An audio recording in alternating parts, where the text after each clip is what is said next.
All right, all right, all right. I thought I'd start a little early, just myself. I was supposed to have a friend of mine help me check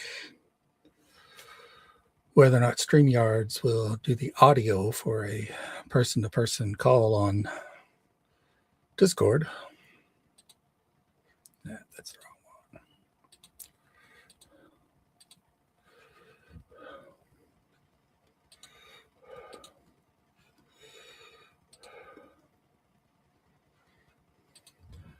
Just my own audio. There's nobody yelling at each other.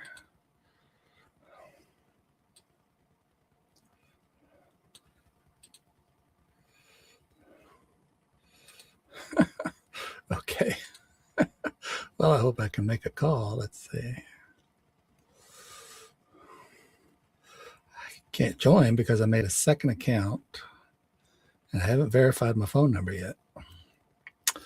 So I may have to do that.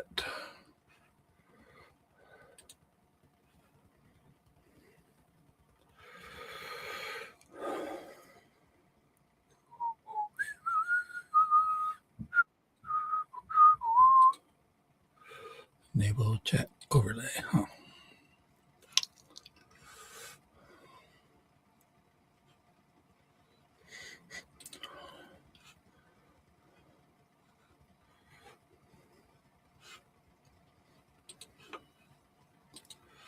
No.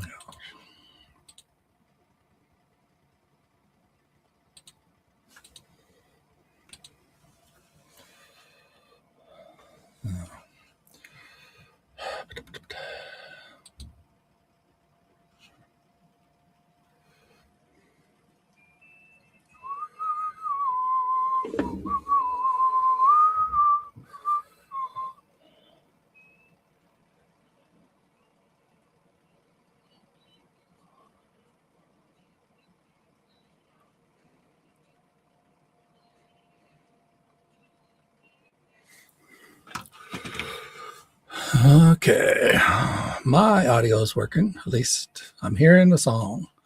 Patsy Cline, Walking After Midnight.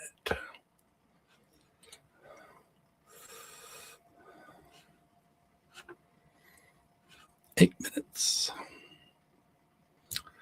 FA.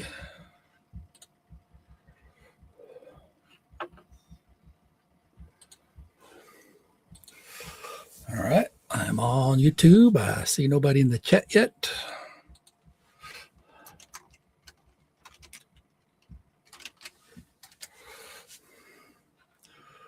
Hopefully I'll have at least one person. Small fry. All right, and my friend said he has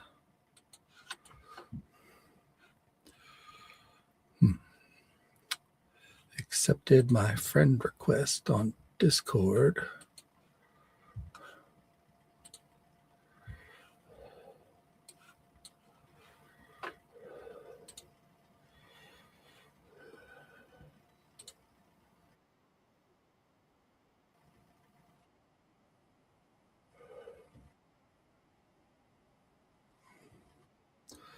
Me pal.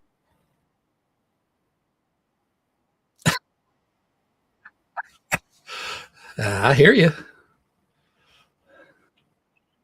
I can hear you. Now let me check to see that you came through the YouTube. Make sure that I'm hearing you through YouTube.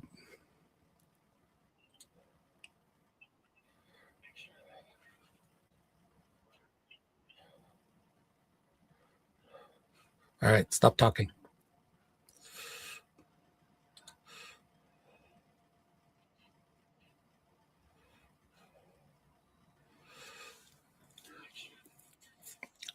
No, I'm not hearing you.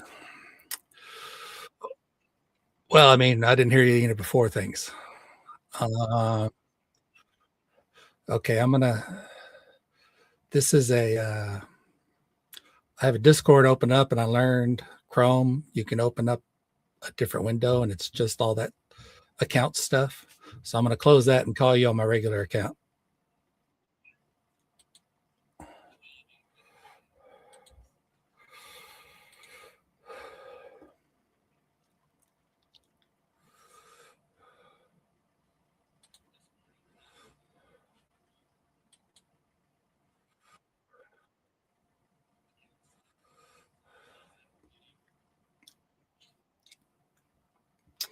All right. Start talking.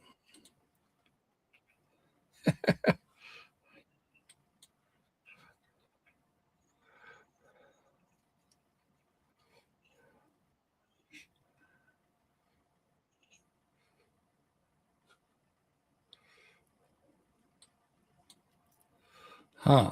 I don't think I'm hearing you if you're not talking.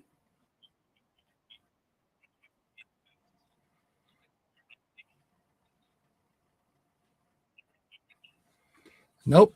Still not coming through. Hmm. I mean, I hear me and I don't hear you. Of course, mine's coming through the mic.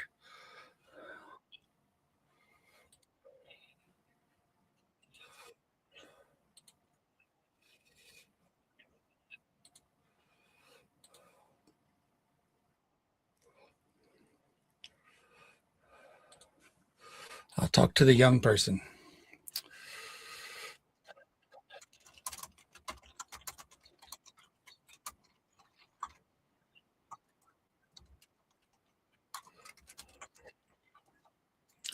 Well, I'm using an account called StreamYards, and I tested it with like channels where people sit and talk to each other.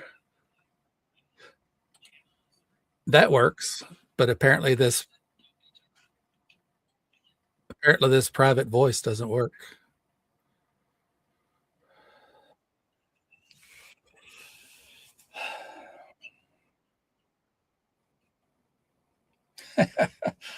They, they said they can see that. They're watching the stream right now. So yeah, I don't know how to figure out or if we can just go to just a like I said, I have a private channel and supposedly that works.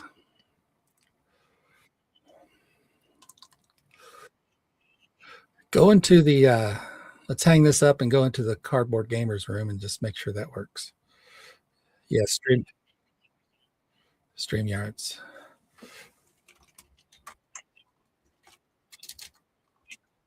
Yeah, and open a voice channel chat thing.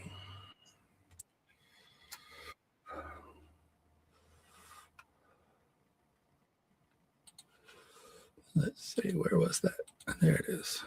Okay, cardboard gamers.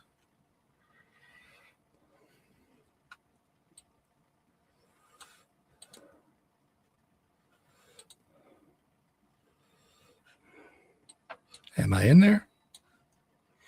Hello? What the hell? Camera. You hear me?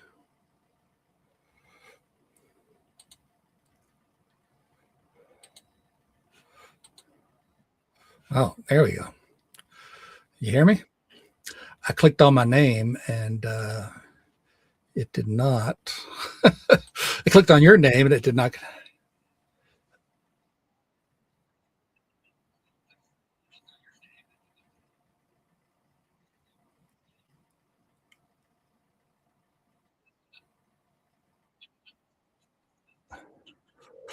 I don't know.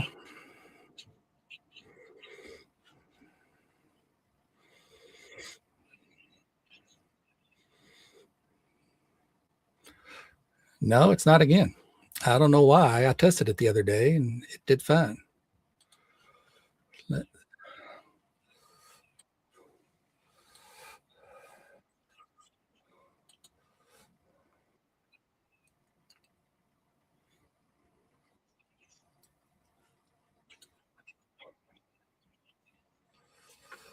Huh. But I don't know why it would have worked the other day and now it's not. I just went to somebody's server and clicked on a voice channel and recorded it and heard it.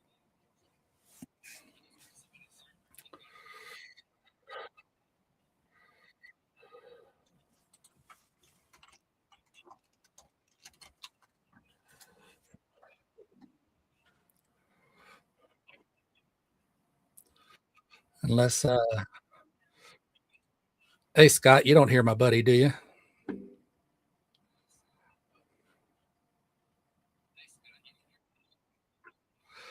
Uh, they've joined this, there in the chat.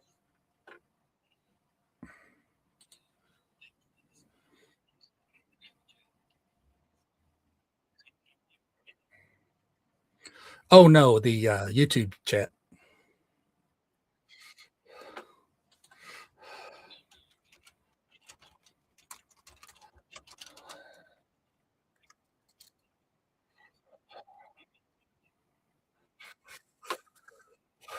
Okay. Well, Discord's obviously not muted. Let's see. No. Oh, oh, I'm being so stupid. I need to share screen.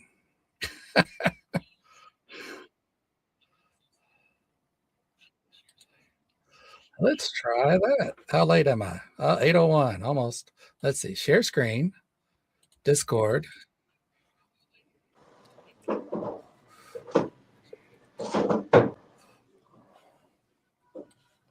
I bet that's the issue, dummy. It wasn't pulling it in, I guess. All right. I got you now. Now we'll just double check the. I'll leave here and call you. Okay. How do I leave this? I don't know how to leave that. Leave the chat. Yeah. Oh, there we are. You hit the little phone.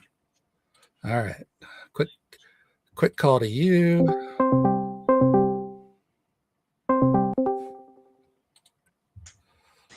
All right. See if that's going to work for you.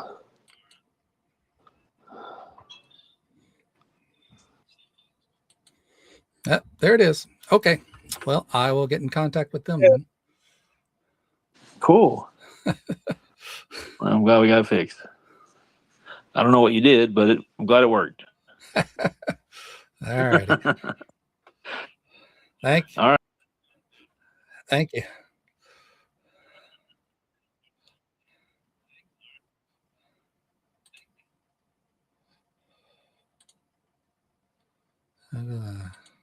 Oh, that. Stop screen. Present screen. Share screen. Oh. I can't do the other Chrome. All right. So I'll just, all right. Nico, if you're listening, I'm going to add you to my primary account, which is, oh, you can't copy and paste that. Darn it.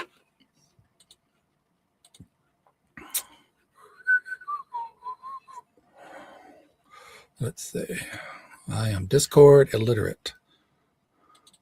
Where do I add a friend?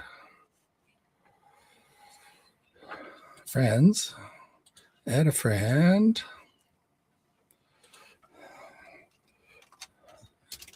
All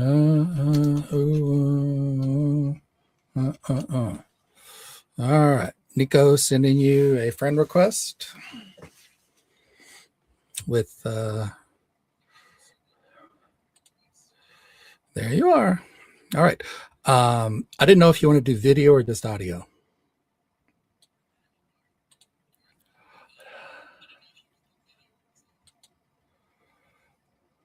Do you want to text me that or?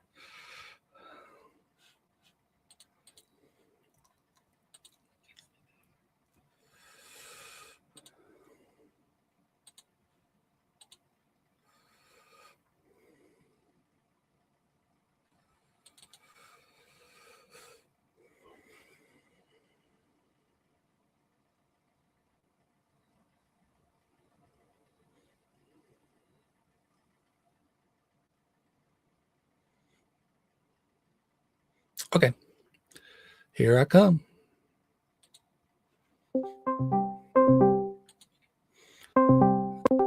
Scott, please let us know if both of us are going Hello? through. Hello. Hello. Hello. Hi. I can All hear you. All I just right. closed your stream so I don't have the double delay going on. Yeah. Let me know if I have any double going on.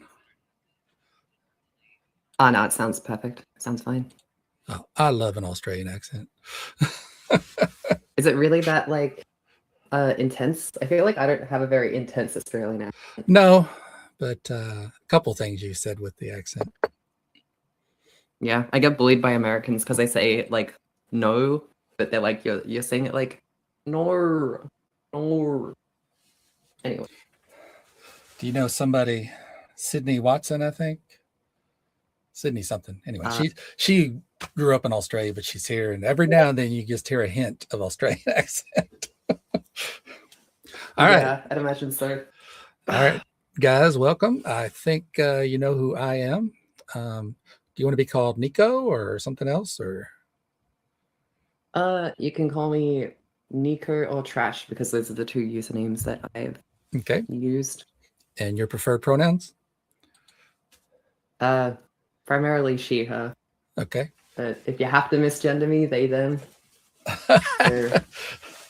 Well, that could be something you could. Well, first of all, let's do. We can talk about it later, but introduce yourself however you best want to. What is there to really do? I mean, hi, I'm an Australian person that I think we met on some. I say met. We first interacted on some YouTube comment of some sort in November or October or something. Yeah, it's been a while. And yeah, a lot of stuff happened. So we weren't able to call back then. But I guess we finally organized it now. I can't even remember what the original comment we even like had was regarding. Definitely something trans related, but oh sure, can't remember the exact specific. What the hell we were even talking about? Anyway, yeah. Oh, and I am a trans person. I guess we can go into that. I think one of the questions you sent me earlier will go into that a little bit, so I can mention it a bit later. All right. Yeah, that's one thing. Something that I'm confused about is people that will say he, they, or she, they. Could you explain that? Often, yeah. So often, okay, I will be honest, I'm also confused about, in terms of like saying which pronouns they'd like to be referred to, it can be a bit confusing because it's like, am I supposed to like change pronouns like midway through? Am I supposed to like use multiple pronouns? Because to me that gets confusing if you start changing people's pronouns. However, it's more of a thing where it's supposed to explain that they have a more non-binary identity than a strictly binary one. So if someone is if someone uses like he, they, for instance, they might not be as binary as someone who would use like he, him. At least that's my understanding of it from people who I've seen who use it. Okay. And I can explain those terms more if they need explaining, but yeah. All right. So would you be a trans woman? It's complicated. So for me, I feel like bit of a psychology session. I'm a bit like, I pretty much fall under most regards of typical things I guess you would associate with trans women. So I use like feminine pronouns and feminine gendered language, and I use a feminine name, and I'm on HRT as well. And I've been so on it for about 2 years. And it's I don't have a direct connection with the word like woman though. And I think it's more so, I think this will go back into another question later, which is regarding gender identity, where I feel like gender identity and the labels like that are kind of arbitrary to me. Like at the end of the day, I don't really care if people call me a woman. It's more like I'm just a person and I happen to like this following amount of things, and I prefer to do this amount of things in my life and this type of thing in my life. So, I mean, you can call me a woman if it makes it easy. If it's weird, you don't have to. I think the only thing I dislike is I'd rather not be called a man, because I guess that kind of relates to some dysphoria, but I don't know. I got thick skin. It's not like a big deal. So, what do you think about the people that blow up? I mean, have you seen the video of the very Blow up. tall person that went into some kind of store and they called him sir, and the person just really threw a fit and was yelling at him and saying it's ma'am and throwing stuff around and kicking things. And I mean, if I'd have been there, I'd Is be this very. something you sent me? No. It's pretty popular, but if you haven't seen it, you haven't seen Oh, it. But I may have seen the clip, but like I personally don't. I don't try and think. I don't try and base too much of my thoughts about things over tiny clips on Yeah. like the internet that can obviously be pulled out of context or make people look a lot worse than they actually are. Because yeah, if you just pull a clip of someone being upset, like everyone gets upset. Depending, of course, I'm not trying to excuse bad behavior, but I don't know. Like, I don't know the context for why this person got so upset. right, yeah. I think it follows one of those videos that you showed me as well, with the ones that you emailed me. The one with it was the Twitter post one. Yeah, that one was like I feel like there's some context that might be needed to understand it better, and I think it's also bad that, like, you know, the two trans women there like hurled threats near the end of the clip. Oh, okay, that 'Cause would, I don't know. yeah, that would be the one that unfortunately I don't pay for StreamYard, so I can't double share. But that would be the one where I don't know if it was in France or England, but yeah, there I was. can stream it actually, but because you're streaming Discord, so it would stream directly onto Oh, this page here. I'm not sure how necessary, unless you want people to get context or something, but I'm not sure how necessary. okay. I'll just explain it to them. It's your choice. It's your choice. You're talking about the two trans women that were in a women's restroom. It was kind of like they had a place to sit down to do your makeup. Is that it? Something or other. It was in some hippodrome or something in like England. And the women called security, and they were able to get the trans women kicked out. And as they were taking them out, some of the women were saying, "You're a man, get out of here, you're a man," and teasing them. And one of the trans people turned around and said, "I'll show you a man in a minute," or something like that. Is that the one? Yeah, Okay. Yeah, that's the one. And yeah, look, I'm not a fan of hurling threats at people, especially the kind of optics that specific threat gives is also like exactly the kind of thing. I mean, I think I saw in one of the comments it said something like what was it? It was like some like piss off a trans person and you'll see how much of a man they are or something, which I'm like, Yeah.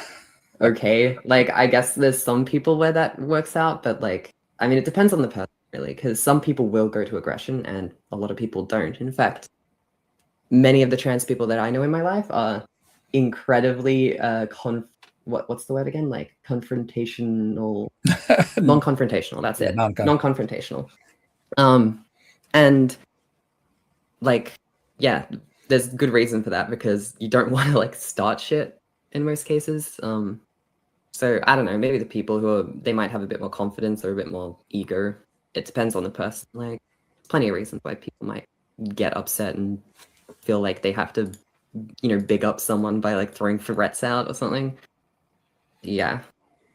But I also think in that video, I'm not exactly a fan of what the I guess the women are doing in there as well. The other women, like the people who are filming, because they're also like, there's about 5 or 6 of them, and they group up around these two trans women and start harassing them, even though these trans women haven't done anything beyond existing in that room. And at least from my perspective, if the reason you don't want trans women to exist in that room is because of potential harm, then I don't see how going up to a trans person and harassing them is any better than, like, you know, imagine if a trans person came into the women's bathroom and started harassing women. Like, you see how it kind of, like, to me, it feels a little bit funny. Okay, when I grew up, I'm like 60 years old, so I'm kind of old. I mean, even still, so really, it's just been a general rule that a man never hits a woman, and so from my perspective, those two persons would be men. Odds are, more than likely, they don't have a DST, and so I don't think that any person born a male should threaten a woman. Do you think your HRT has made you? Sorry. I know it reduces some muscle mass, right? But do you still think? I never had muscle mass to begin with. Okay. I've always been a scrawny, tiny little, like, even beforehand, I was Right. like, Well, we will talk about you. very- We won't talk about you. We'll just talk about a Yeah. regular person. And sure. do you think there is a point where they lose that general advantage that men have over women from their What do you mean by general advantage? Do you mean just like musculature and like just generally I guess bigger frame men are stronger, on average? at least in white people. Men have larger bone mass. I did learn that Black women have higher bone mass than white men. I was very surprised to learn that.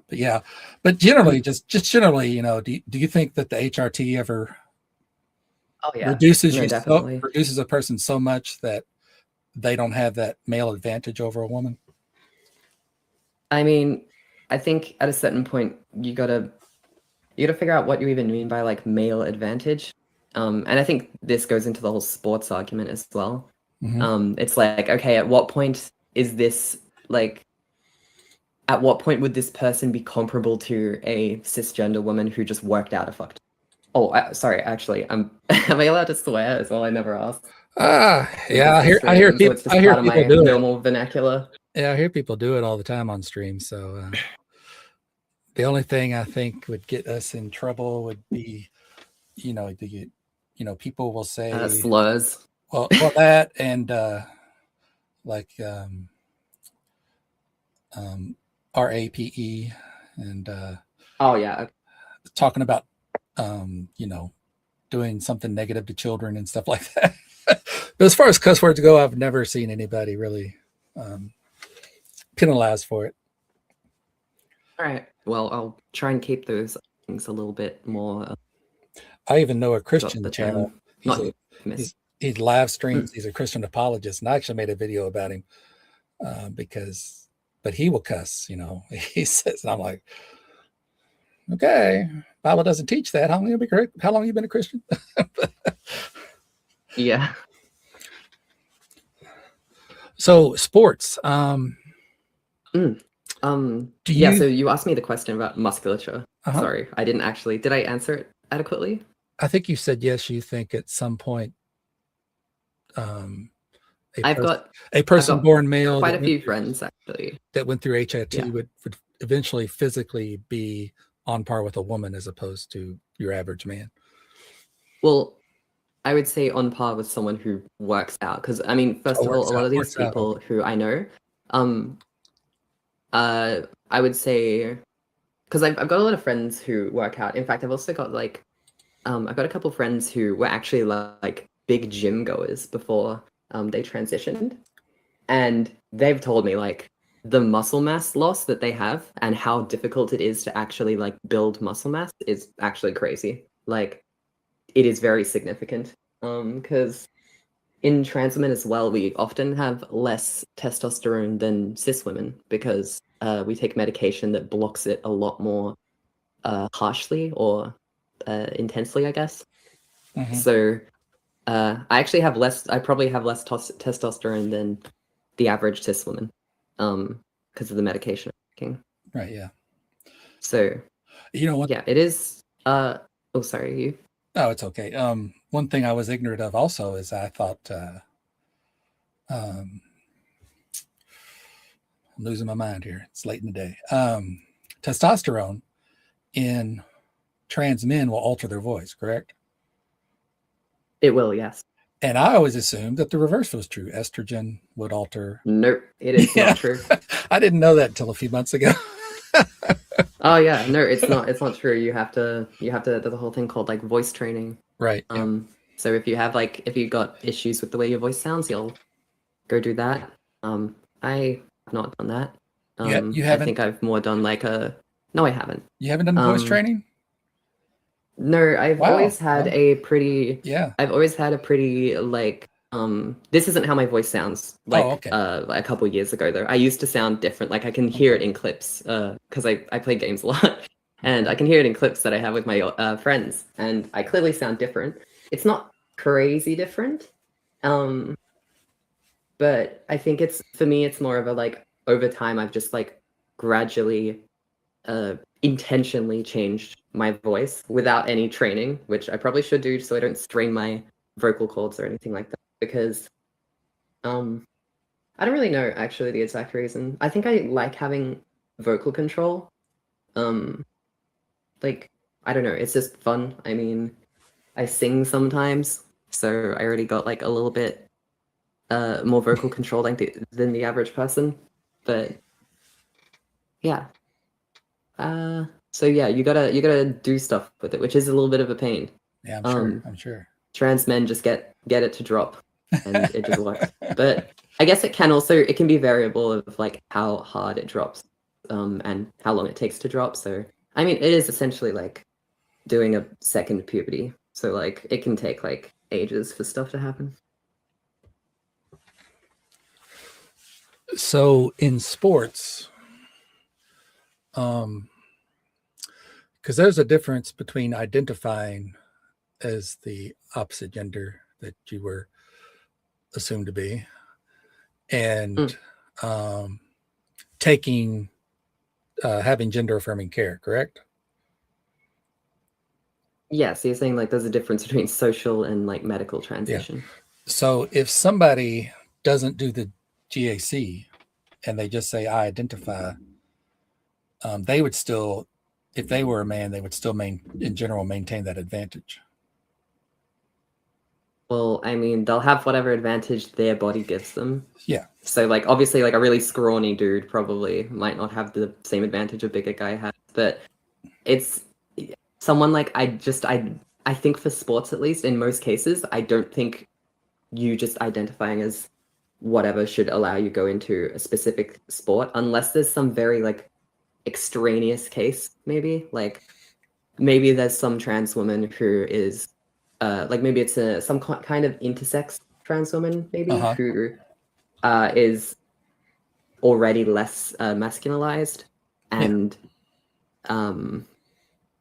maybe that person they don't really need to go through any HRT regimen or anything to like make it fairer, because again I think it's a very difficult thing to ascertain the advantage that someone has because of their natural biology. I think in some cases, yeah, it can be more obvious if you've just got someone who's like, it's like if you're looking at like deadlifting and you just see someone who's like significantly larger than someone, it's probably going to be pretty straightforward that it's going to be like, okay, it's going to be your core, it's going to be your like legs, it's going to be your, you know, I actually don't know what muscles activate for deadlifting up in your arms, but somewhere up there, those muscles. Yeah. And I reckon that, sorry,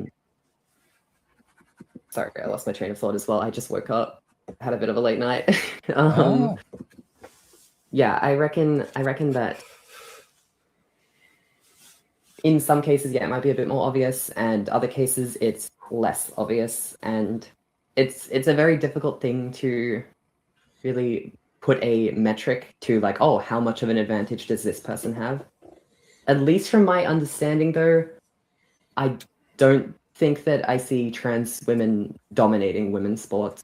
As far as I've seen, I don't see trans women getting gold medal first place after first place and stuff like that. Right. Yeah, I didn't send them to you, but I could probably send that to you sometime if you're interested. The really send you examples of trans persons winning sports.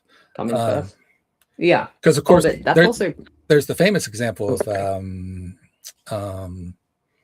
Leah Thomas. Yeah, Leah Thomas. So there's the famous example. but I the mean, famous example with, are you talking about the one with Riley Gaines? yes. Yeah, that's probably the You most. know, she came equal 5th place, right? Yeah, in one race. Yeah. That's Because I think like if they wanted to make a big deal about that thing, I personally with that whole event, I find it a bit funny because Riley Gaines seemed to pick Leah Thomas because she came equal 5th, but they both lost to 4 other cis women. yeah. So like, what kind of crazy advantage does she possibly have? Well, I find it a little bit funny. I think one of their issues would be when Leah Thomas was participating in men's, she was like She was 200. within the top 80th or something. No, even worse, like Was it? 200 and something. And then joins the women's and all of a sudden in the top 10, And that was that true? don't I quote don't me on know it. if that's actually correct. I have I can quickly look up. I could be Leah wrong. Thomas. I'm pretty sure with Leah Thomas, she was actually within the top 80 of something, and then she started transitioning and still partook in the men's and dropped down to the 300 mark because transitioning will actually like fuck up your ability to do your sport to a higher degree, I guess. Well, we're both with kind swimming, of at least. correct. It depends on the event. What was it? The 500 freestyle is 65th, and the 200 freestyle 554th.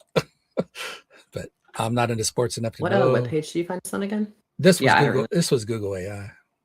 Yeah, and it's Google AI. It's also on Wiki 32nd and the 650 something. Mm. So yeah, I guess all kinds of numbers. I don't know what the overall would be. 1,000. Men's swim team records. Oh, these are just all the records, so this is going to be a little bit different. Overall ranking. Oh, and I mean, at least on the women's record here between, this is 2021 and 2019. I don't know exactly when she started transitioning, but she dropped like an entire 30 seconds on her 1,000 freestyle. Is that freestyle? I don't know what FR means. Yeah, that would be freestyle.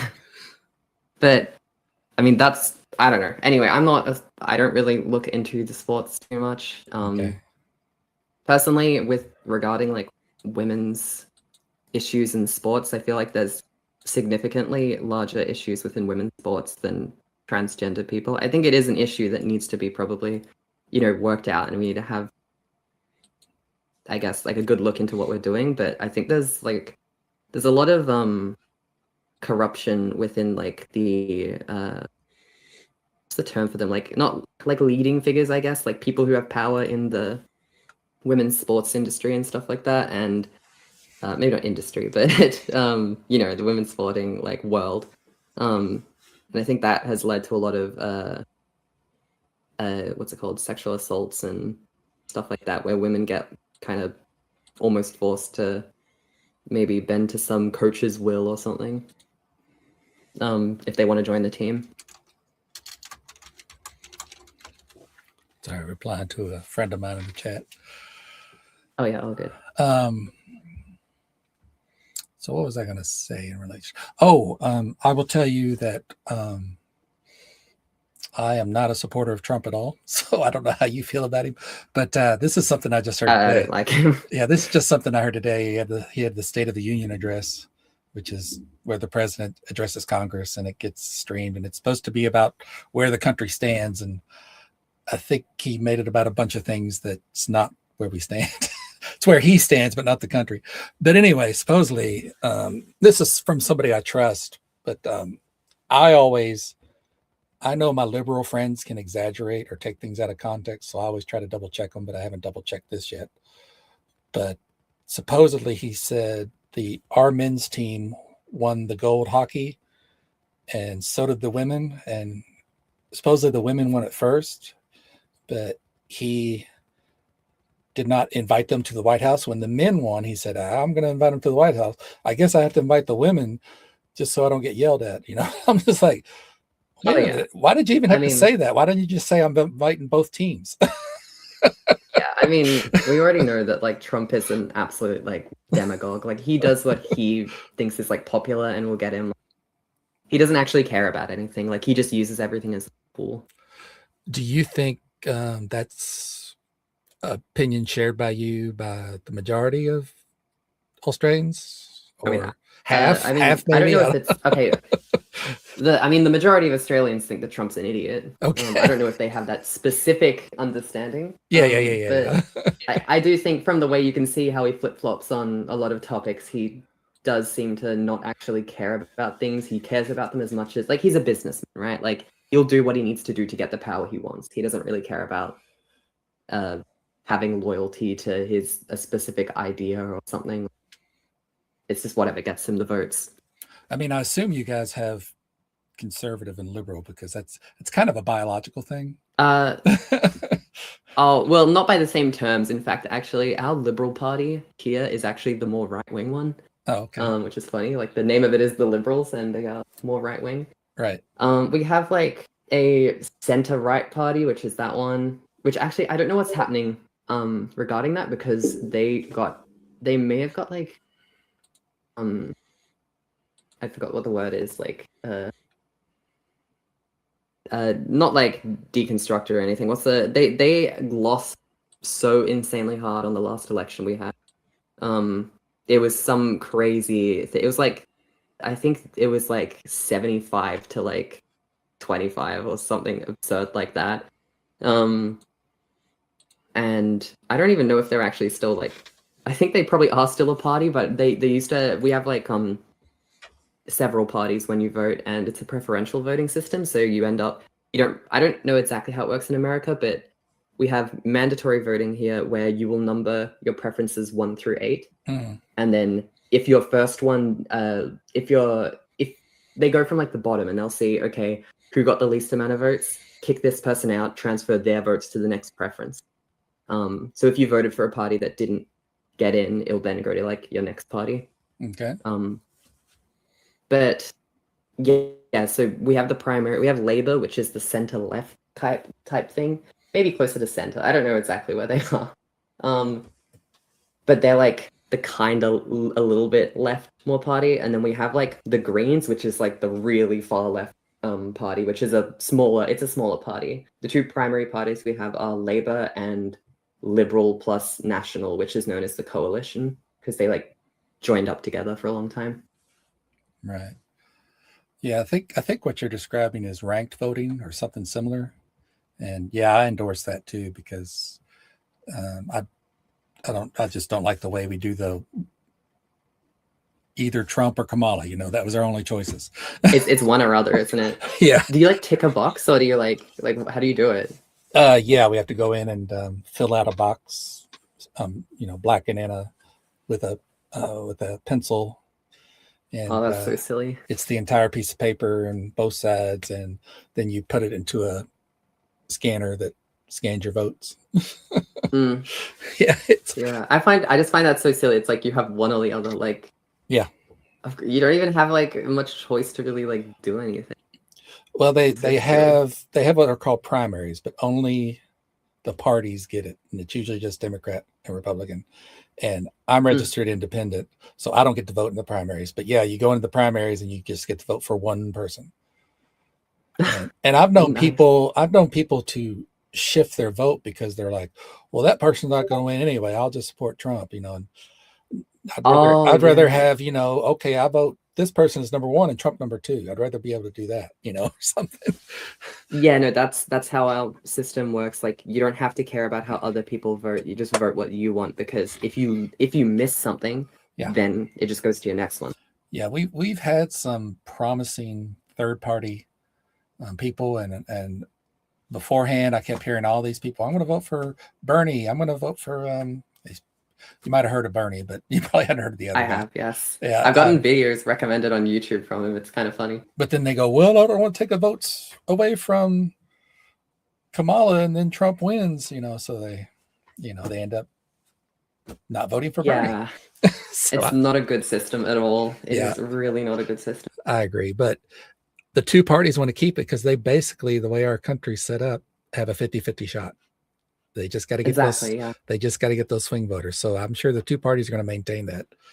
They would resist any change to it. Yeah. Well, I guess we better get back to trans issues. Yeah.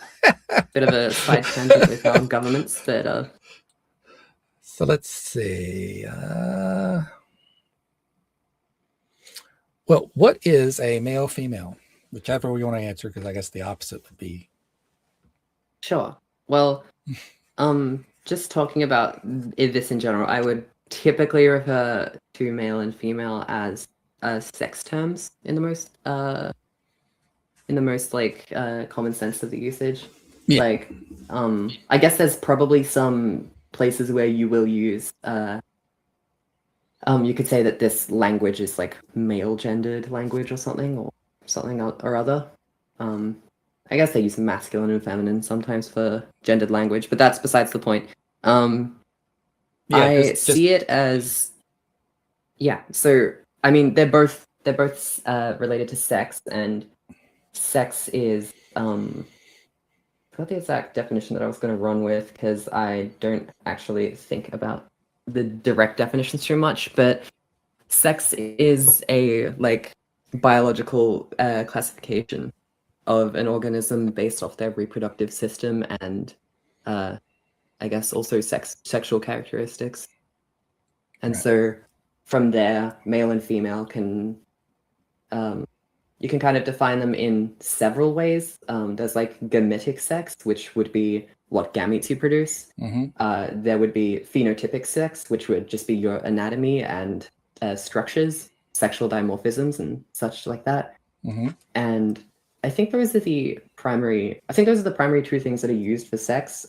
Genetic sex is also a thing, but it's not really said as like first of all, they typically use genotypic, but it's not really classified as a sex as much as it is more like a system that is associated with sex very often.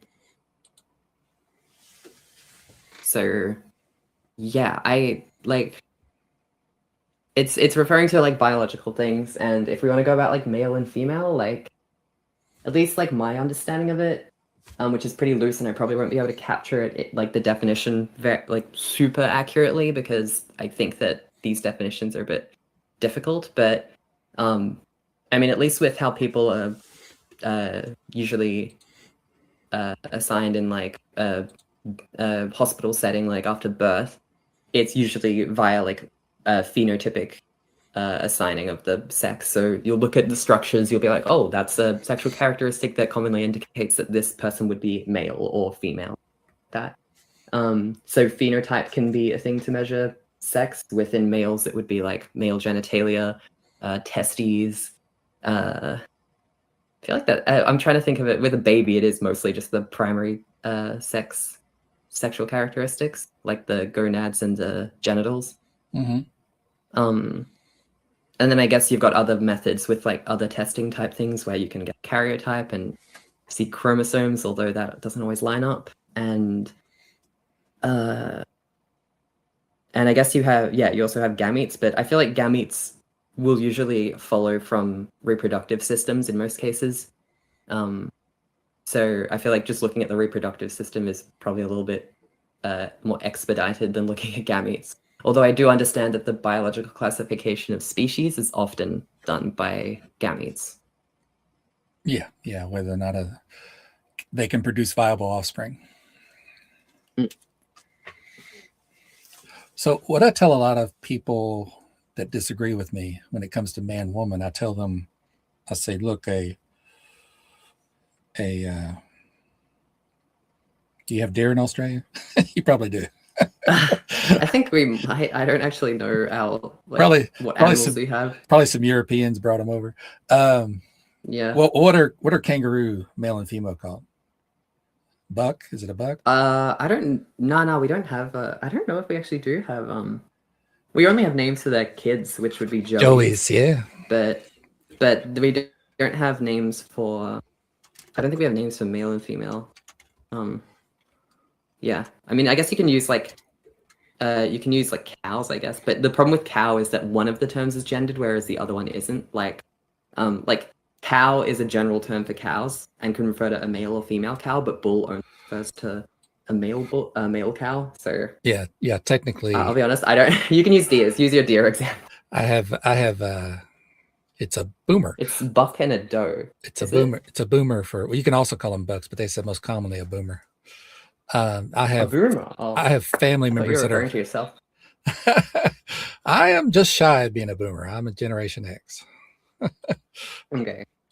The I actually have family members that are farmers, and every time I go there and I say, "Oh, look at that cow," and they're like, "No, a cow's a girl. That's a bull." I'm like, "Oh, well, I just call them cows," but they'll get real technical on me. It's cattle, bulls, and cows and calves.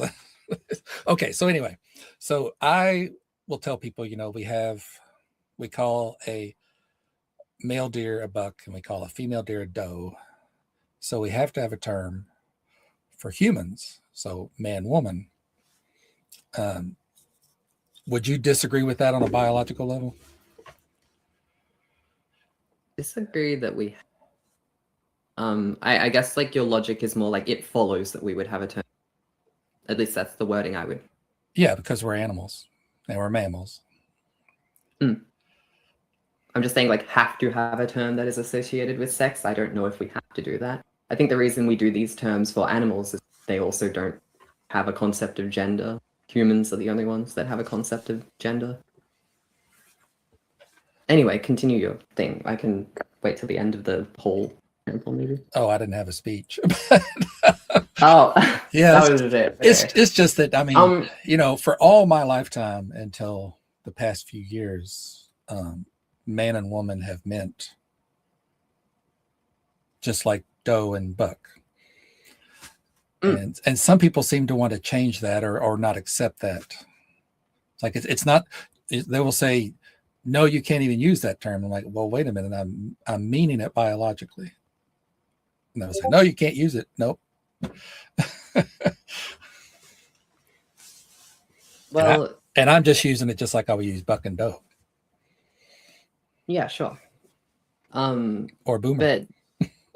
But yeah, you can see the difference though, at least from my perspective, where, we can't ask an animal how it would like to be referred to, or we can't ask an animal if it has this understanding of itself. I mean, we don't even know if its brain has capacity for that kind of understanding, but it's not something we can really talk to animals about, so we can just say, okay, well, we're just going to call it this, because, like, sorry, I need to go back a bit because I forgot something else. I think these terms arise from more general understandings of like male and female human beings. Like when like people didn't know about gametes, I don't think, back whenever we decided to start labeling people as men, and right, whatever language it was in. People didn't know about chromosomes. People didn't really know about anything like that. They just knew this thing is kind of woman shaped, and I'm going to put a label on it because it helps differentiate from the other people, and it comes into play with stuff regarding sex, and it comes like not sex biology, but like sexual intercourse and reproduction and stuff like that. And I think it's a very similar thing to like animals, as you mentioned, where people probably called the animals like by different labels associated with their sex, because there was probably like some difference, right? At least with deer, right? I'm pretty sure males have significantly more like horn. What's the word? Like antlers. Yeah, they have like much more developed antlers and stuff like that. So along with I don't actually know the sexual dimorphisms of deer that well. I'm assuming that since they're mammals, they'd both have nipple lines, and thus have like thus like the female would probably have some sort of mammary gland system to feed milk to its young. Yeah. And the males are generally bigger. Oh, okay, yeah, there's another one as well. So like, we notice the differences between them, and then we just put a word to it. And nowadays it's getting a bit more complicated and technical with what things exactly refer to. But I would say at least the difference that I understand between those two things is you can actually ask a human how they'd like to be referred to, and they can be, yeah, sure, I prefer this. And I guess this also might come down to a difference of the understanding of the words, because I'm not as strict on my definition of man and woman. I think they're actually completely arbitrary terms. Well, see, I prefer to use what I call objective definitions. And in philosophy, by definition, something that's in the mind is subjective. So when I say a man Yes, or a woman, I'm referring to their which way their reproductive pathways are geared toward them, and you know, in 99% of cases, I don't really talk about people with DSDs. For one thing, some of them are very complicated, and there's at least two I think that I'm kind of like, those would be the two that would be neither male or female. But oh, really? also, Which ones? oh goodness, I couldn't even. I think it's CAIS. Do you remember the characteristics? Oh, Yeah, okay. I was actually yeah. thinking of bringing that up at some point. Maybe Swyer syndrome is where a person could be phenotypically. That's the external stuff, right? It's not external. It is all your. It's your anatomy. Phenotype means everything that your body is produced by your genotype. Well, everything people could see if they were naked would look female, but on the inside they have testes. I think that's Swyer syndrome. Oh no, that's still phenotype. That's still phenotype, and that's not Swyer syndrome. That would be complete androgen insensitivity syndrome, which is what you said earlier. CIS. Okay. Swyer syndrome is the one where it is a. Let me try. I think it's someone who's genetically male but phenotypically female. Yeah. The other reason I don't really talk about them is there are people with DSDs that don't want to be included in this conversation. So that's another reason, you know, sometimes people will bring them up and I go, okay, you know, for one thing, I'm not an expert on all of them. And the second thing is I know there are people that want to be left out, so I'm leaving them out. We're talking about the 99 whatever percentage of people on the world. Sure. I will say though, first of all, when you say we're talking about the 99 percentage, I mean, trans people also fall into a significant minority, almost similar to the levels of intersex people. And I will also say, as much as you want to say like, oh, there's people who don't want to be involved in this, I know plenty of people who are intersex who are either cisgendered and are happy to be involved in this, and also trans people who have intersex conditions. So it's very relevant to them. Yeah. So I don't think us talking for other people whether or not they want to be like, I don't see the point in arguing that, because like there's gonna be people on both sides, right? There's gonna be people who are pro-trans, there's gonna be people who are anti-trans from the intersex groups. It's the same thing with like arguing whether or not like gay people should be involved in this conversation, because there's gay people on both sides. Mm-hmm. I don't think it really matters, to be honest. I think the reason we'd talk about intersex people is because it elucidates the difference of it elucidates the understandings of our I guess not the dichotomy, but the relationship between sex and gender and how it may differ in certain people in a way that isn't already explained by trans people. Because actually, that's the question I guess I have for you. What do you think about trans identity?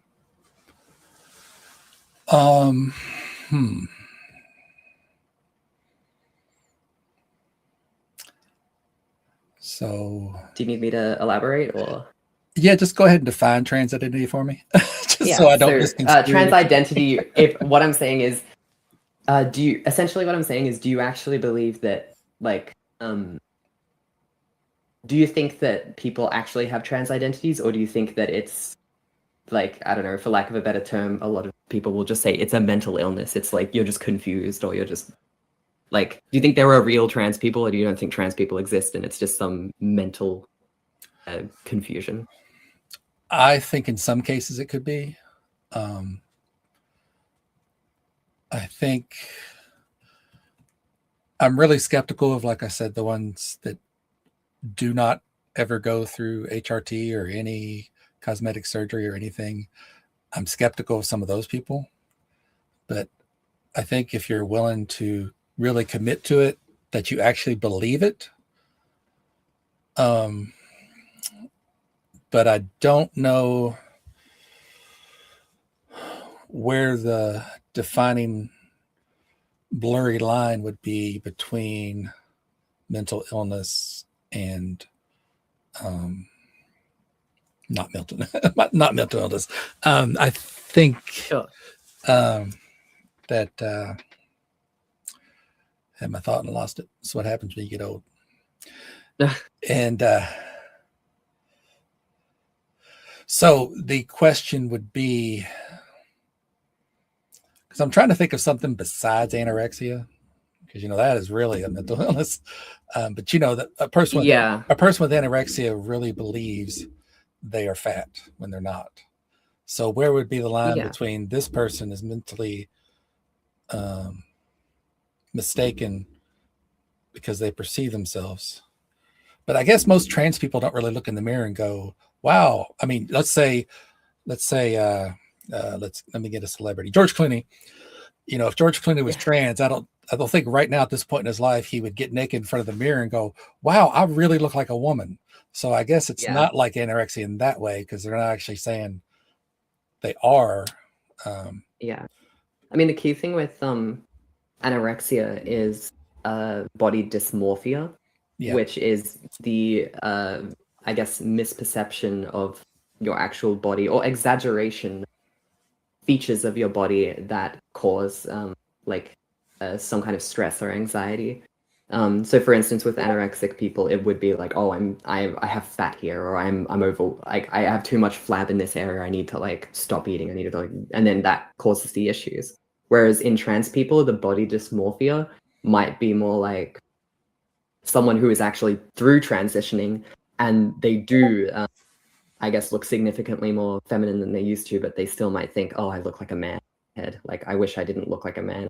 I feel like I'm not at the point where I feel whatever like a woman looks like. Or it's kind of goofy with how people use these words, because it's these ideas can be very subjective of like what does a woman look like? Some people might say, oh, a woman is like long hair, will have breasts and hips, and like they commonly wear these types of clothing and stuff like that. And so you're mixing like biological and social aspects of being a woman together instead of keeping it either which way. And I think it's funny with the definitions of woman and man, actually, if you're okay for me to quickly move on to that little part. Yeah, because did I answer your question adequately? Your original question? Oh yeah, I think so. I mean, maybe I should actually stay on it. I'm a bit of a yapper. I can get yapping a bit when I don't plan out my things. Okay. But let me just double check. So, anorexia is, I don't think it's analogous, because most trans people, I mean, the reason they transition in the first place is because they think that they look like the way they look like. If a trans person already thought they looked like a woman, then they would not do anything, and they would be, hey, I already look like a woman, that's whatever. So yeah, I think like, actually maybe an extra question there. You said there's like a blurry line between how you would define it maybe as a mental illness or something. Do you think being trans could be defined as a mental illness, or I think in or some like what cases, were you trying to say there? I think in some cases it could be, but I don't think in all cases. What cases could it be? Well, like I said, the people that aren't willing to go through a certain extent of GAC, I think it's just like well,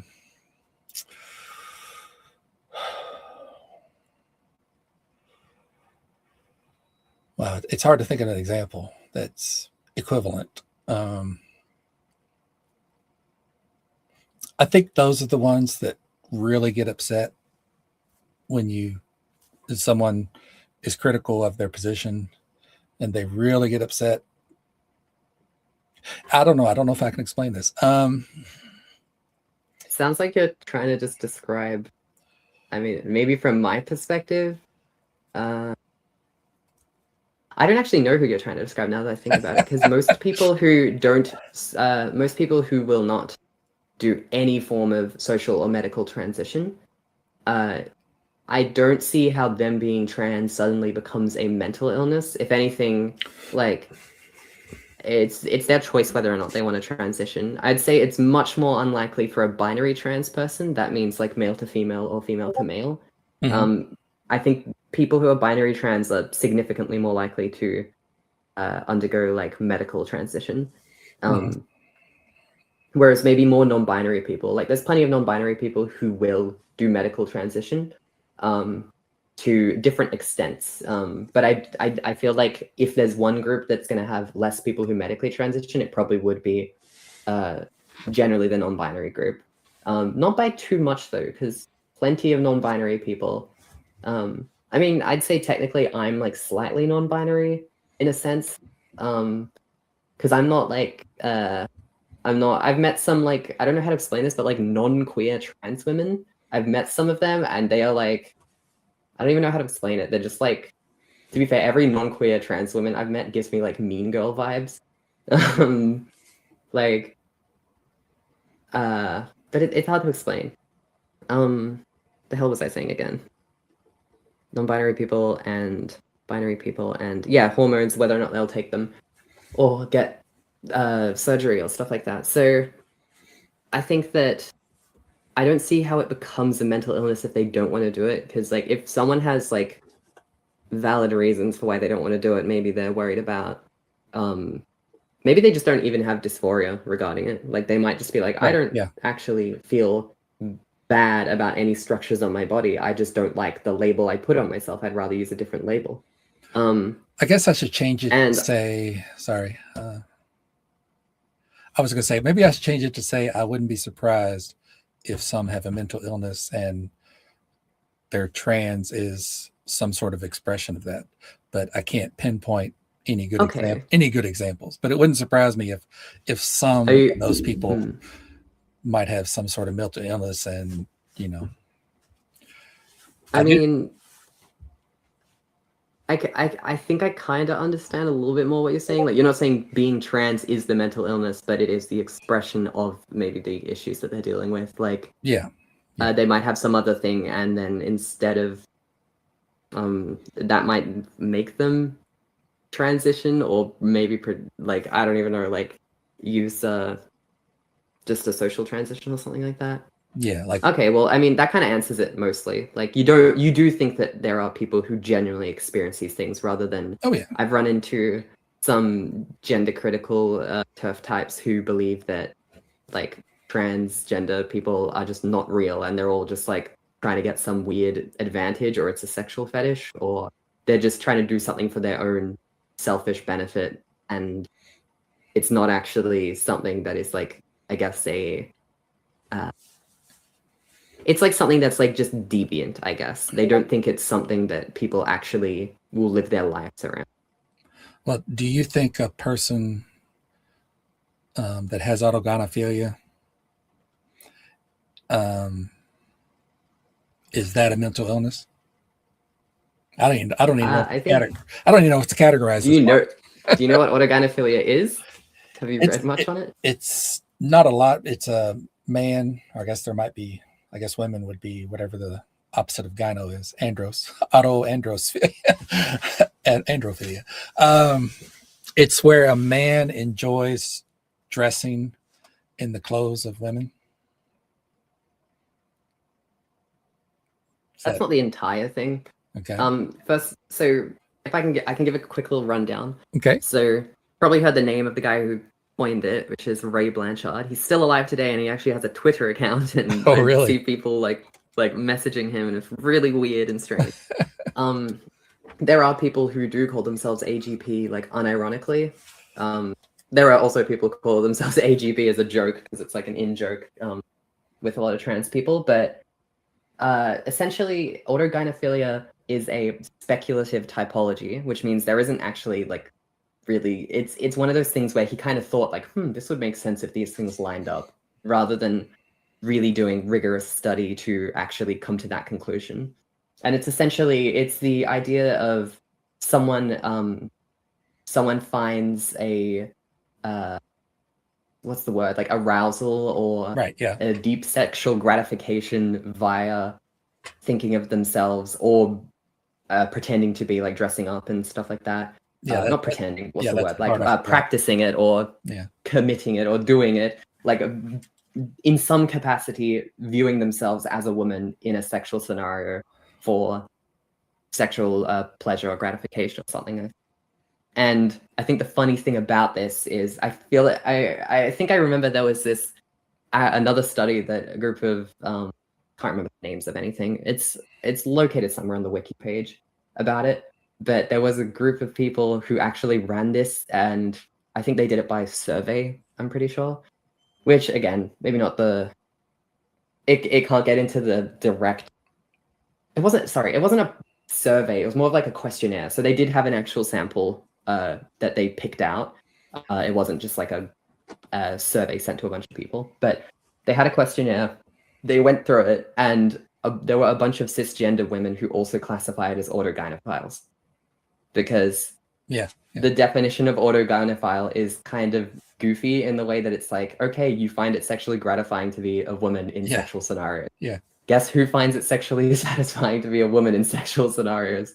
Like, women do. Like, so it's kind of a funny typology, and I think there are some people who do genuinely fit into it. I would probably put them more into fetishists, the type of people who maybe they'll cross-dress only for sexual reasons. They don't ever cross-dress in their daily life, or they don't actually, it's not a part of their identity doing that thing. It's more of a just thing that they go into the whatever place they want to do it in, they do it, and then they come out, and then it's all off. I think those people, I guess you could kind of classify as that. And so it would not be a two-way street. It would be, you could have an autogynephile that's also trans, but just because a person is trans does not make them an autogynephile. Yeah, sure. Like, I think there are, I mean, again, it's also a label that people use regardless. Like, I know that there are some people who have medically transitioned who would refer to themselves as autogynephiles. I don't know why they do that. I don't really talk to any of them to understand, but it is something that people use as a label, and yeah, it isn't necessarily like it's specifically more of a, well, it's actually funny because in a sense, like, probably most trans women that are allosexual, meaning that they do feel sexual attraction as opposed to asexual people who don't. But most trans women who would be allosexual probably would class as autogynephiles in the same way that most cis women who are allosexual would also kind of class as autogynephiles. Like, unless there's cis women who would prefer to be a man in sexual scenarios. I mean, but yeah, it's an interesting concept, although it often gets used to try and paint trans people as sexual deviants, and like, they're just doing all this insane stuff just to get a like kick out of sex or something. And it's kind of a little bit dehumanizing as well, because I mean, sex is a completely, like, sexual intercourse is a completely like normal thing in humans, and it's largely unharmful if people are consenting, and that there's no crazy power dynamics that could, mess people up. So autogynephilia is kind of like a foot fetish? Yeah, maybe not a foot fetish, but it is a little bit. It's one of those things where it's like, it's like a foot fetish if a foot fetish was used to like make a group of people look bad or something. Like, I feel like it mostly exists to try and make trans people look bad. Well, I'm just talking about because you agree there are men that fit the sexual arousal. So I'm just talking about the actual reality. There are men like that. It's kind of like a foot fetish. It's just turns them on. But yeah, I do give the example. Yeah, there are people. Sorry. I fully agree that too many people toss around this autogynephilia stuff.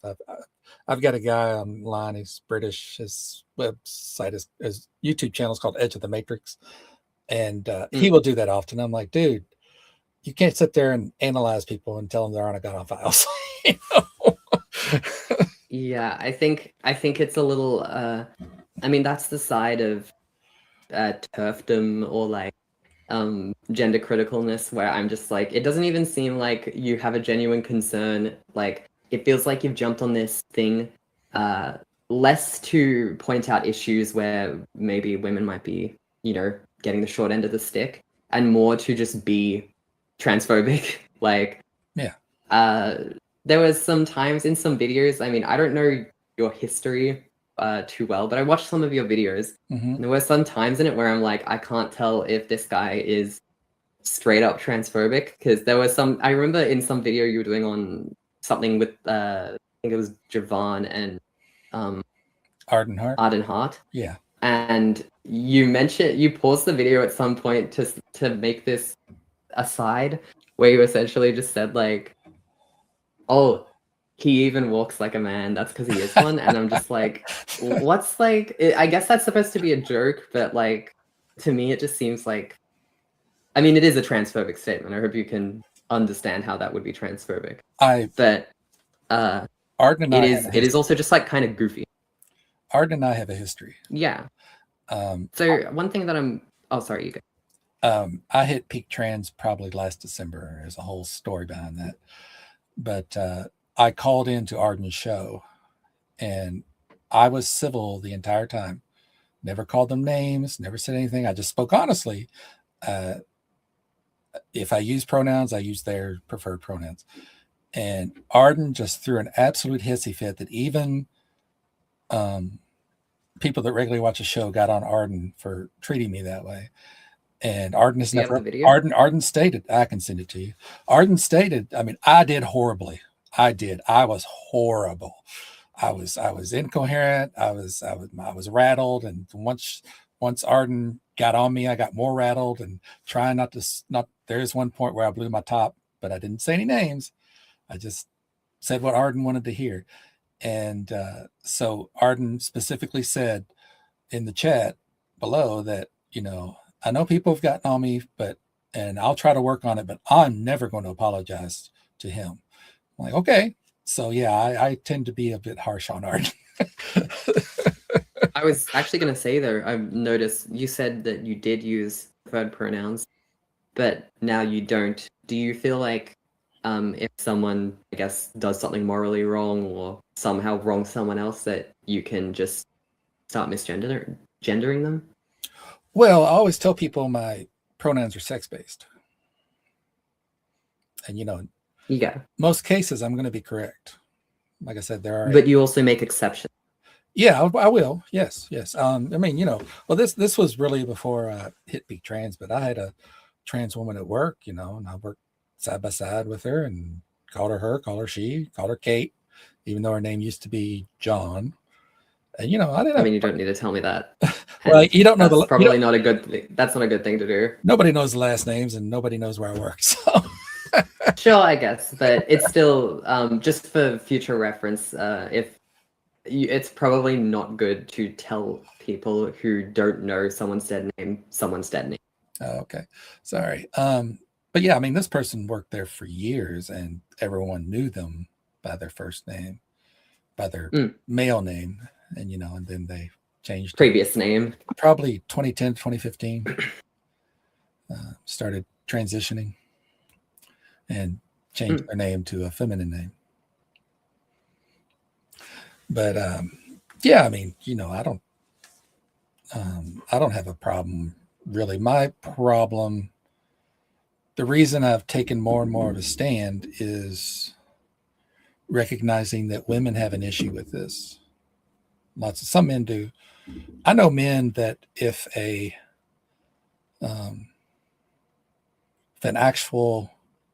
knew it was a trans man, and in their mind they're thinking, well, that's a woman, they would be uncomfortable in the bathroom. Just because I know men that are very shy about those things. I used to not be able to pee in front of anybody regardless of sex. I just couldn't do it. It's just little things like that. But usually the concern is women, and are bathrooms based on sex, or are they based on identity? Are they based on passing? I mean, if like I said, if some person doesn't go through the work, if they're not passing, should a woman have the right to go, no, you are obviously a man? And if they don't deny it, if they don't deny it on a biological level, then should that person, so where is it? Where's the line? Is it somebody that, I will admit there are trans women that I think are very nice looking, but that thing between their legs is not going to turn me on. And so, Blair White, I'm sure you know Blair White. And maybe, Yes, I do know her. And maybe Katie. Not a fan, by the way. I'm sure Katie something is another active streamer. Katie Montgomery. Yeah, and then there's a third one. I know her a little bit. I haven't watched too much. I mean, I think Blair's had too much work done, but they pass. I get that vibe a bit as well. So I mean, she gives the mean girl energy that I was talking about before. She gives that like mean girl energy, which I'm a little bit not attached to. They made a video of her firing guns as she talked about people threatening her. Oh my god. So for you, I mean, for me, of course, I would say none of them. So for you, none of them what? Sorry. Oh, none of them should be allowed to enter women's spaces. Even Blair White. Correct. So for you, Okay. let's say the three levels. Well, they're not. They wouldn't be in order. They're just three different things. There's identity. There's perception, whether or not a passing rather, and I forgot the third one. Passing. Let's say passing, identity. Darn, I forgot the third one. I know I said it earlier, but anyway, is biology? Or no, it wasn't that transit amount or something. Yeah, going through the process, which medical transition, which would probably be part of passing, but there could be a point where they're not necessarily. No, there's plenty of trans women I've seen who have not medically transitioned yet, and yet they look like they've done so more than I have, and I've been on it for 2 years. Oh wow. It's definitely a thing you can pass without taking action. It's just it might require different things like I don't know, depending on your body shape, you might have to like wear some like shapewear or something to like give yourself like a slight bit more of a hip if you're like a very rectangular looking person. Mm. But again, like I think passing is a very subjective standard as well, because there's frequently been times where people who are like, cis women and female with no intersex conditions are mistaken for men. Usually like more butch looking women, like that. Yeah, there was will get mistaken for men and get harassed because of that. And it's like, is this really the kind of system we want to be promoting, where you just harass people that don't fit the norm? Yeah, there was a horrible incident in our country probably about 6 months ago where it was a lesbian woman and some guard harassed her. I'm just like, dude. Yeah. Oh, was that the one with like the two officers or security guards that came into the women's bathroom to like, was it that one? Oh, I don't know. I think it was it was I can't remember where. I remember seeing a video. Like Massachusetts or something. I don't know. It was up northeast for me. Northeast part of the US. But yeah, that was basically the situation. And I was just like, dude, even if they were, there's no point to go yelling at them. Yeah. So for you, would it just be identity? Let's say George Clooney looks the way he does now, but he identifies as a woman. Should he be allowed to go in women's spaces? I think that the way that I will do it is, I don't even think there is like a level to it. I think it's more about understanding which one is, like weighing up the pros and cons of going in each one. And also weighing it up against yourself. I think it is a self-awareness thing where you do need to be like, okay, is this a good idea for me to do this or not?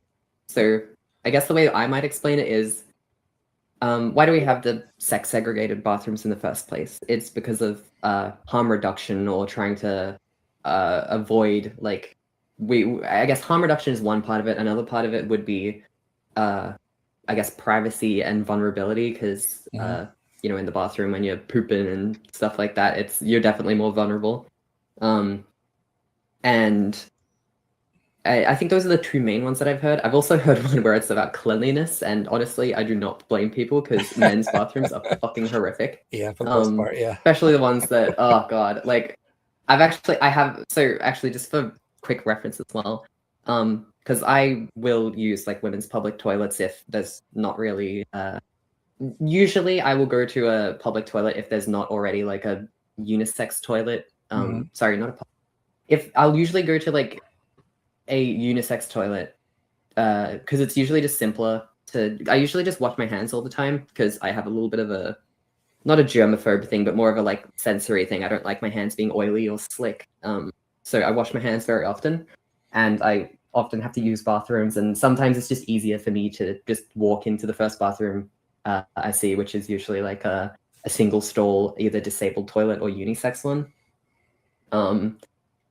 But I have used women's restrooms as well, because in the state that I live in, I mean, I think in most of the states, I can't actually remember what the laws are, but the state that I live in, there is like, I think there's a law saying that you can just use whatever bathroom you want. Though most, again, most men do not go into the women's bathroom because we've we've removed this law. I don't even know if we had a law in the first place that was stating that it was sex segregated. It's more of a like social courtesy or social etiquette type thing where it's like, you're a man. Like if you're a straight up dude, like cis dude and everything, you just don't go into the women's bathroom because why the hell do you need to be there? Right.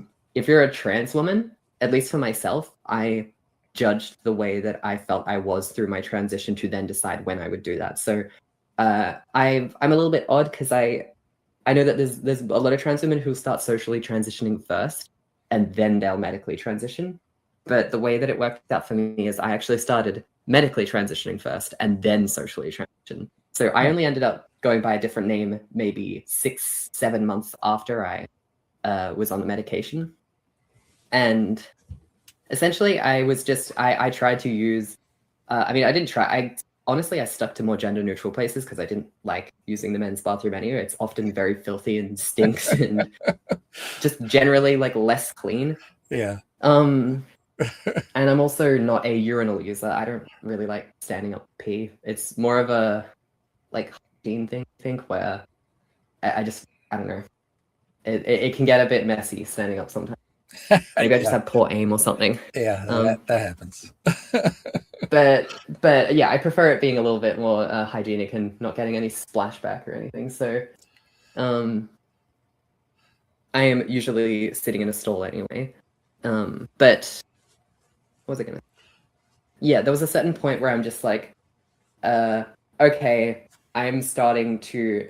I don't really care about the term pass, but it's more like it's obvious that I am like a transgender woman. And most people are pretty chill with trans women. At least I've never experienced any transphobia or any even like microaggressions or stuff in public in my real life before. It's only all of it has been online. I've only experienced transphobia online. But everyone here is pretty chill with it. And if they know that you're a trans woman, they'll probably just let you do your thing and you just go and that's it.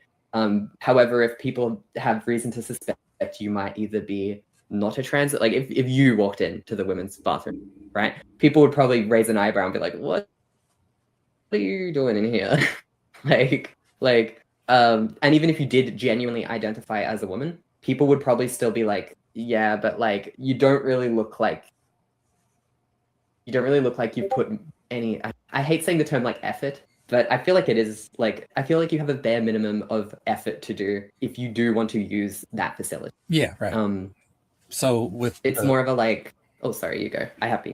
Well, with the George Clooney example, which is actually a poor example because he's a very nice looking man. I mean, I think he's nice. I would be happy to go out on time with George Clooney. I just wouldn't have sex with him. But if somebody saw me and they wanted to assume I was gay, I'm like, I don't care. He's a nice looking man. So we'll say romantic, not homo.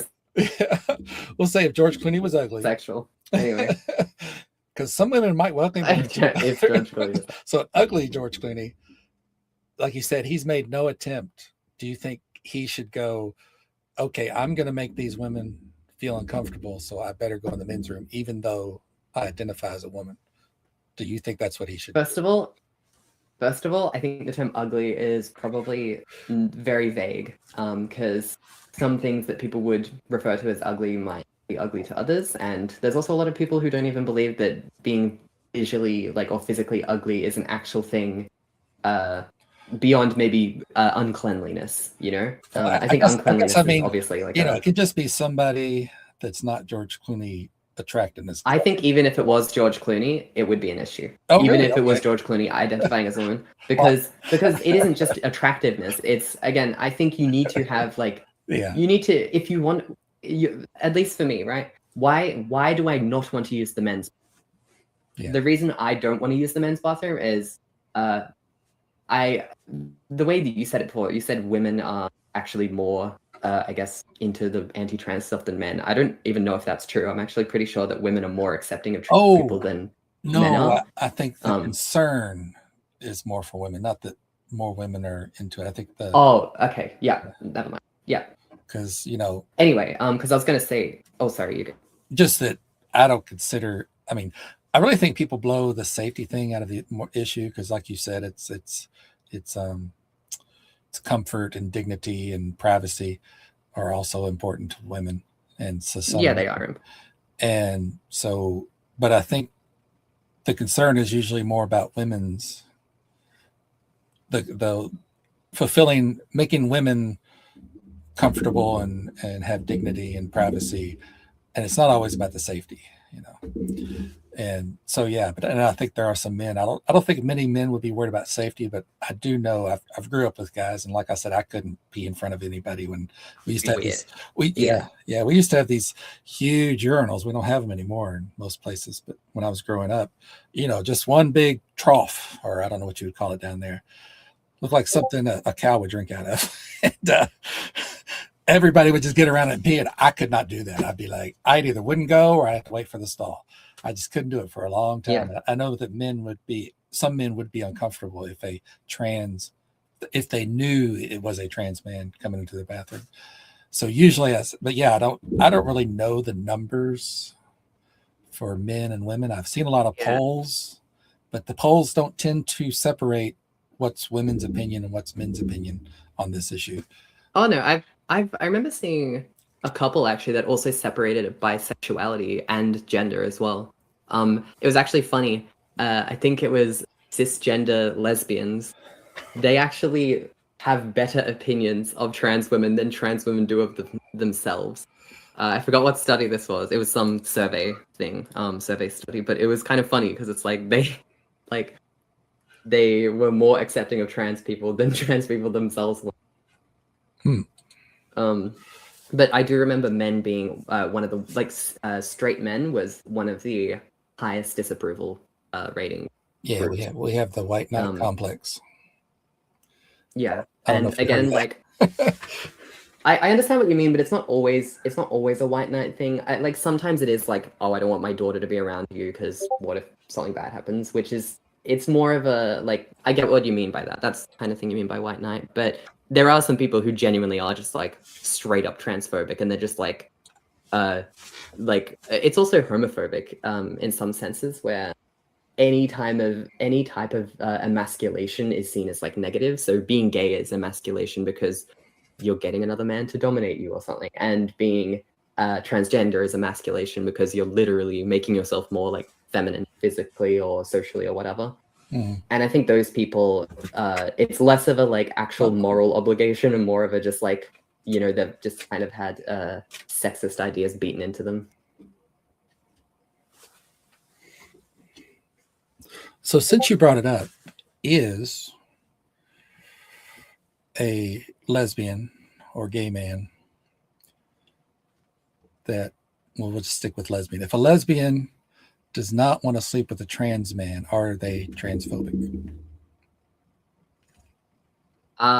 In any case of someone denying sleeping with a trans person, the way that I go about it is if the reason you don't want to sleep with them is because they are trans and that's it, then that is transphobic. However, if you actually have a reason beyond that, then it's okay. So if you're I am not comfortable with penises, or I'm not comfortable with vaginas or something like that, right, sure, that's completely fine. Yeah. So if you have a genital preference, is sometimes how it's called, which is a bit funny, but if you have a preference for specific genitals and that person doesn't have those genitals and you only find out real near the end, most in straight relationships as well, if it's a trans woman and a straight guy or a trans man and a straight woman, those things often will be brought up before you're about to have sex, because it's very dangerous for people to Right. like, there's a certain window where they'll delay it a little bit from first meeting, because Yeah, there's a lot of bias. you may But never see that. there's a person certain window again. where you do need to tell. Yeah, you do need to like tell them, and it's probably before the point where you're taking your clothes off. So yeah, if the reason is like I don't feel comfortable around this, or I don't feel comfortable with this, I think it's okay. I think some weird ones that I've heard before that might actually be due to I don't think it's transphobic, but it's not a transphobia that is maybe intentional. It could be like internalized transphobia, which might be the type of stuff where you'd be like, oh, I find this woman attractive, and let's say this trans woman has gone through everything, like she's gone through the bottom surgery, she's done whatever she needed to do to like essentially get as close to being more biologically female than not. And if you were to say something like, oh, I don't want to sleep with this woman because she used to be a man, I think that's like a pretty, I feel like that's like a misguided kind of transphobic way of I'm seeing sorry, it. I did mess up. I said a lesbian and a trans man, right? I can't remember exactly. I think I did. Any scenario. I meant lesbian and trans woman. That's what yeah, like no, but anyone, anyone, again, like it doesn't matter what the sexuality is. If the reason is like I'm uncomfortable with your genitals, or I'm uncomfortable with, I just don't find you attractive, or if you don't find someone attractive, you probably should mention that a bit earlier. But if the reason is like a genuine reason, that's okay. If you say something like you used to be a man and that I don't want to be gay or something, I think that's more talking about your internalized homophobia, and maybe also like because like again, if you're attracted to someone but you're scared of being called, like even if it was gay to like be with a trans woman who's gone through all this stuff, because I don't personally see it as gay by the, like it doesn't look gay to me. It looks pretty straight to me when I look at a relationship like that. But when I do see someone say like, oh, like I don't want to be gay, it's like, so what if you were gay? Like if you love this person or you find them attractive, why does it matter if you're gay? And I think that's just their internalized homophobia speaking. Right. Yeah, I don't think I mean, I'll tell you that I don't tell this to many people. I'm not ashamed of it, but when I was in my 20s, before, I tell people this, but I haven't really said it publicly. And if people want to tease me about it, that's fine. I don't care. But in my 20s, I like to drink, and I was in theater. And before I was 21, which is not theater. Huh? Do what? Yeah, that's gonna get pretty gay. Or queer, at least. Okay. Anyway, continue. Yeah. There was at least one gay guy I know. My memory may not be serving. Well, two. No, there were two. Yeah, when I first started in my school. But I did my first role, and they were like, "Oh, we're going out to the bars," and I said, "Okay." And I said, "But I'm underage," and they went, "Oh no, you'll get into this bar." And it was a gay bar. And at first I was kind of off put, but then I was like, well, they're going to let me in, and I can drink and I can dance. And yeah, I made friends and I danced with them. And I often wished I were gay, or not gay. I wished I were bi, but it just didn't happen for me. Men just don't excite me. And yeah, it's just because what they have between their legs. I'm not attracted to penises at all. But yeah, you can't. It would not bother me if I suddenly started. Well, I guess I'm married. That would bother me now because that's a different case. But let's say back in my 20s, if I'd have really started being attracted to men and they turned me on sexually, it wouldn't have bothered me at all. And I was kind of regretting that, I couldn't. Yeah. Because that's when I learned it's not a choice. It's not a choice. Yeah, exactly. Like you can't choose to change your sexuality on a dime, which is I'm sure you ran into some of that stuff, maybe looking into like religious stuff, arguing with them with the whole like ex-gay stuff. Oh yeah, well I used to be religious. I mean, yeah, Oh really? Gays were sinful and bad, and One of the guys that was in the theater group, he really became one of my best friends. Sadly, he passed away about 8 years ago, but he became one of my best friends. You know, he wanted me to be gay too, but but it didn't happen. But yeah, I mean, I was taught some weird things. I was taught that black people, I don't know how much you know about the Bible, but I was taught that black people were the sons of Ham and one of Noah's children. And he did something. I think he saw Noah naked or something, and supposedly that cursed him, and that was the curse of Ham was black people. I was taught that, and yeah, crazy stuff. It's rough.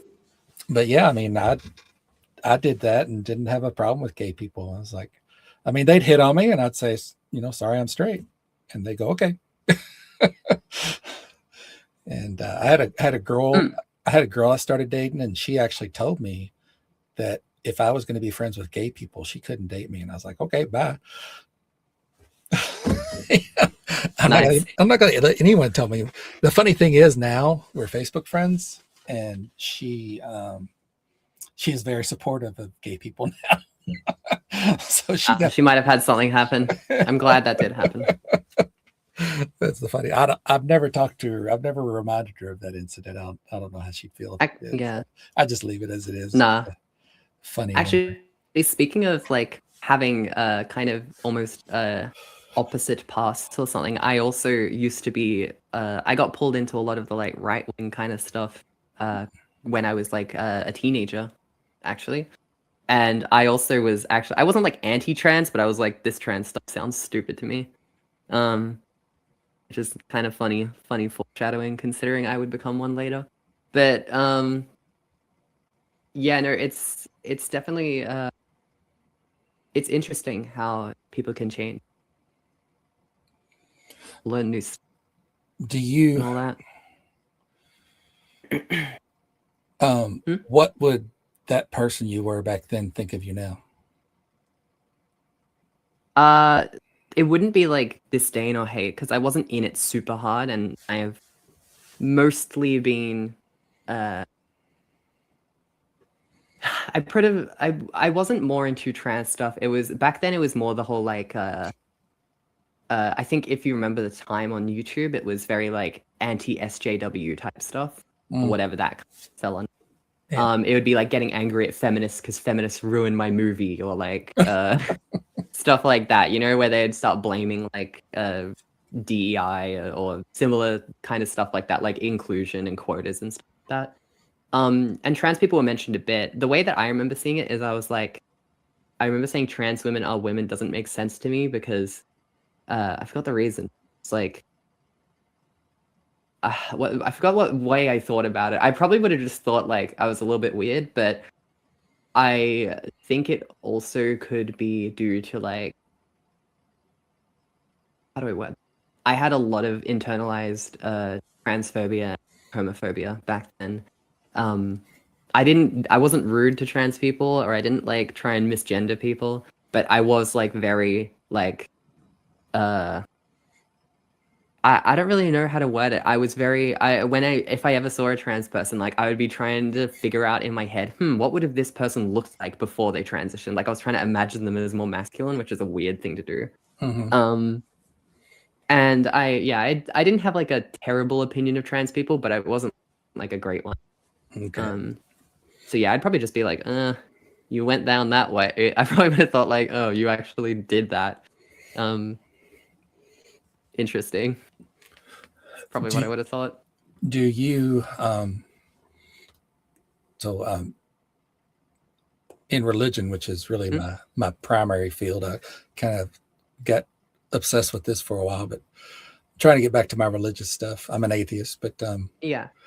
Some Christians will gatekeep, and they're called, here we call them evangelicals, and they will, well, actually, I guess we should go with Calvinist would be the more hard line.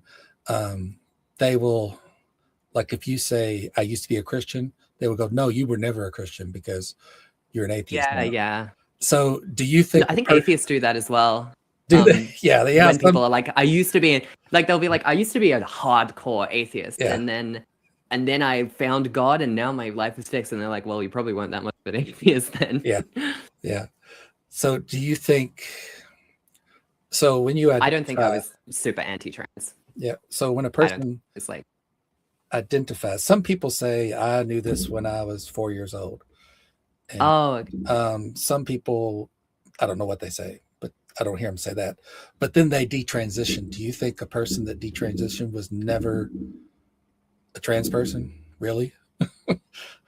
It was a. So it's weird. I think it depends on the person. The first person that actually came to mind, I actually forgot their name.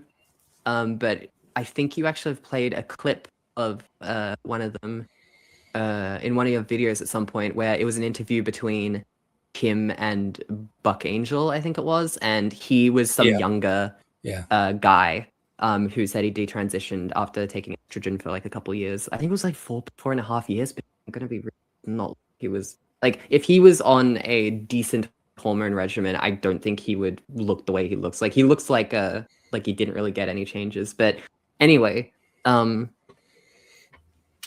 I was going to say is, if taking assuming that this person isn't lying, and because No, I don't like think. I don't think a- at any point they were lying. But yeah. Oh, I just mentioned that because there's people like I think it's Maya Poet, if you've heard of that person, who some Israeli I guess woman who thought that they were she thought she was a trans man at some point, and then she said that like she tried to make a big thing about like gender transition ruining her life, but the furthest she ever went was like getting a binder and changing her name. So like I don't like, she didn't even take hormones or get surgeries or anything. So I'm really lost to like how it ruined her life. But to me, that's more of a like grifter type detransitioner. And I don't think all detransitioners are like grifters, or detransitioners are like bad people. It's just one life path that people tend to go, like people might go down, right? And for instance, so you mentioned are they not really trans? yeah, I think some people will say they were. I They were think never really- whatever they want to, yes, what they want to identify with. Okay, I've with this person that I mentioned on the bucking, the young dude who's a detransition. Mhm. I've watched some of his videos, and the stuff he says makes me think you are actually transgender. You just have so much like dysphoria, or you just have such high standards for your transition that you're not willing to like go through with it. Because the stuff that I saw was like, he essentially said, I wish I could have been born a woman. I wish I could have lived that way, but Huh. it's not real. Like it can't happen. So therefore I'm just going to live my life as a guy. That's essentially what I got from that person. And to me, that sounds like a very trans thing to want. And I will completely respect the fact that they are detrans and they want to call themselves whatever. But to me, it does seem like it is one of those cases where the gender dysphoria kind of became maybe overwhelming for them, and they couldn't live with the pressure of it. So I would say, like, you go off whatever they say. If they say that they're detransitioners, I'm not going to say you weren't trans or you are trans or anything, but I can have opinions on whether or not I think like I don't think it's a very cisgendered opinion to want to be to wish that you were born a girl, but you're okay living as a man. Yeah. I don't think that's a very cisgender opinion to have about yourself. So at no point, let's say as a kid and a teenager, they didn't think about it, and in their 20s they say, "Oh, I'm trans," and Hey, that's me. They sincerely believe it, and then say in their 40s and 50s they go, "I'm going to detransition." So, what was my phrasing I wanted to use? 40s and 50s is an interesting time to Yeah, I would think. I feel like people either detransition within the first like 5 years or first 10 years if it's like an issue for them, because I feel like detransitioning way later in life seems, it's like you're gonna live 25 years of your life and just be like, all right, well, that's behind me now. I mean, I'm sure there might be some people like that, but I think most people detransition much earlier because they realize as soon as stuff starts changing or as soon as they start getting treated differently or they feel different pressures on them. Oh, sorry. I know what I was going to say. So youth didn't think about it. 20s realized they were trans, and then at some point they decided to transition. At no point would you say they were choosing this, right? I mean, you choose to medically transition and you choose to socially transition, but the will inside you that like Yeah. prompts you to do that is not something you choose. The It's the same thing with like a yeah. gay guy. Like you choose to go have sex with men, but like you don't choose the attraction. Right. So yeah, it's not the identity is not a choice. It's not a choice. That's Okay. yes. Okay. Yeah. In all cases. So you wouldn't like criticize them for detransitioning. Saying No, you were because I never think, trans in the first place. Well, I mean, I don't know why I'd say that anyway, because I just don't really like trying to police people's identities. I unnecessary. But like with someone else, like if I don't even know the scenario where I would be saying you weren't trans in the first place. I mean, I might say maybe to like, yeah, Maya Poet brought up before. I'm like, I don't think I at minimum, I don't think you're again, I don't know. She could have dysphoria, she could have had feelings. Like I don't know if I would say that she wasn't trans, but I would say that I don't like the way that she's using her very little dip into like gender affirming care, dipping her toes into it.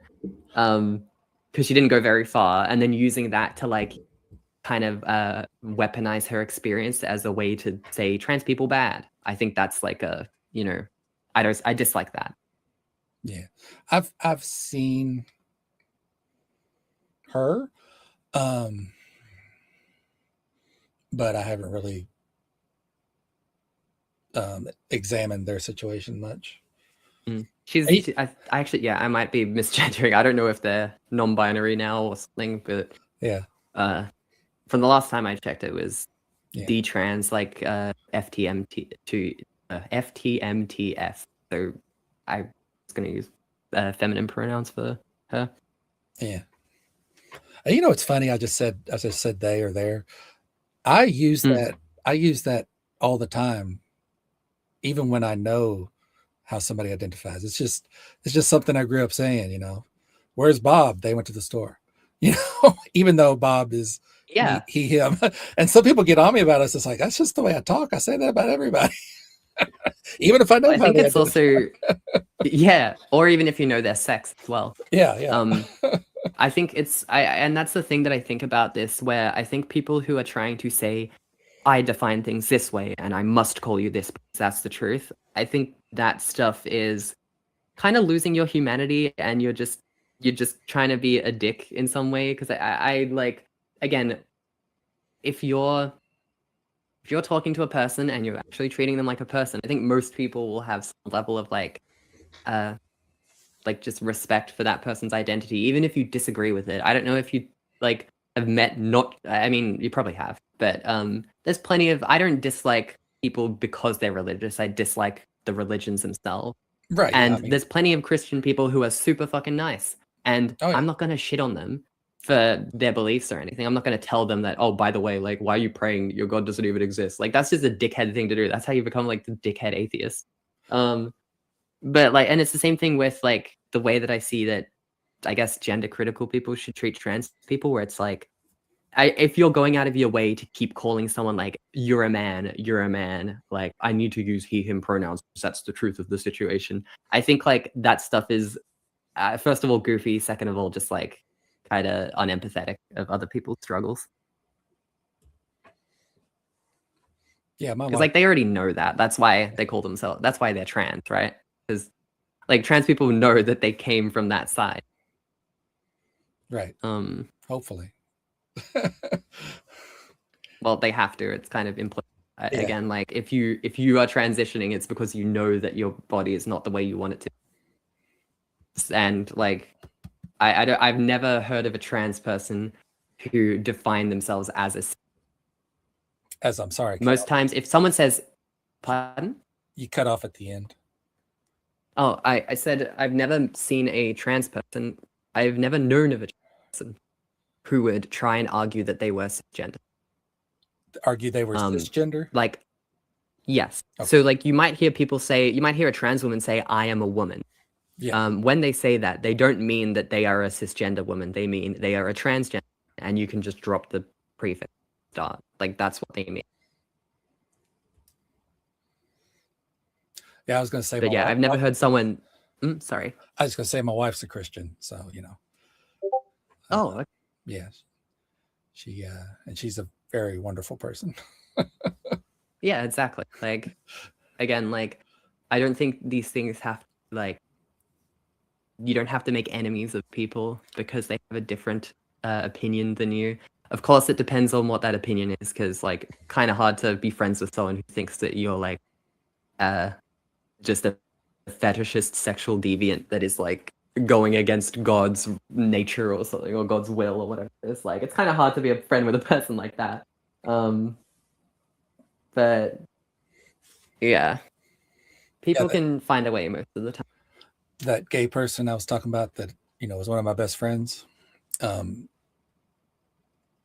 We had a group of friends, and one of them came from a very conservative county. I don't know what you call counties in Australia, but each state is divided up into a bunch of counties, so it's just another debate. Yeah, no. We got a kind of similar thing. Counties and like in more urban, industrialized areas like cities. Yeah, cities. Yeah, but and she would often tell him, she was a Christian, and she's like, I think you're going to hell, but they still loved each other to death. But she thought since he was gay, he's going to hell. But otherwise, they were big best friends. It's just kind of weird that it didn't bother him. Of course, he didn't think he was going to hell. Yeah. So I don't know if a trans person could have that kind of relationship with somebody or not. Definitely. At least it would just be like, again.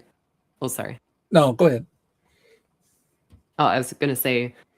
Again, it depends on how much someone wants to try and like push it onto them. So like if this person kept on talking to them every day and saying like, you gotta like stop being gay because you're gonna go to hell, and I don't want to see you, I don't want you to go to hell, so can you please stop being gay? If they like kept on trying to push it on them, yeah, I would assume the gay guy would probably be like, nah, I'm sorry, I can't like do this friendship, like it's too straining on me. You're constantly asking me to change something that I don't really believe in.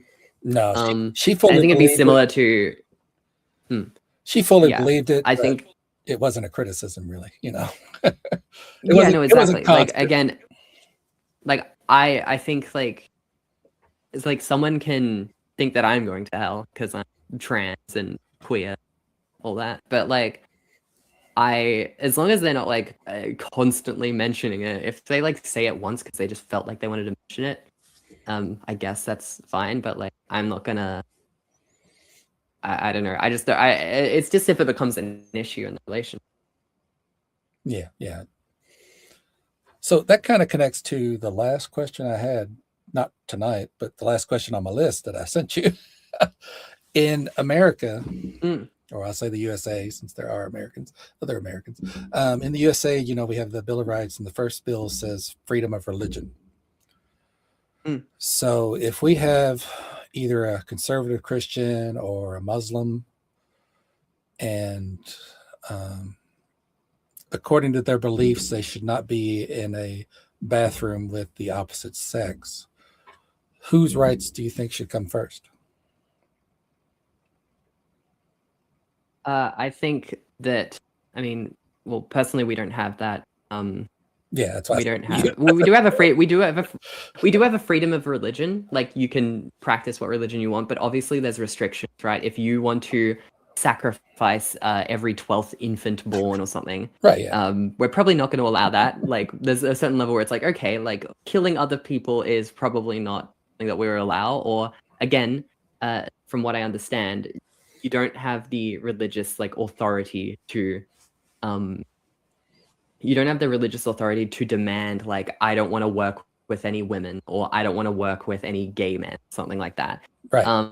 Because people need jobs. People need to be able to do this. And I think in this case of a religious person, I would personally say that the bathroom should be open to everyone.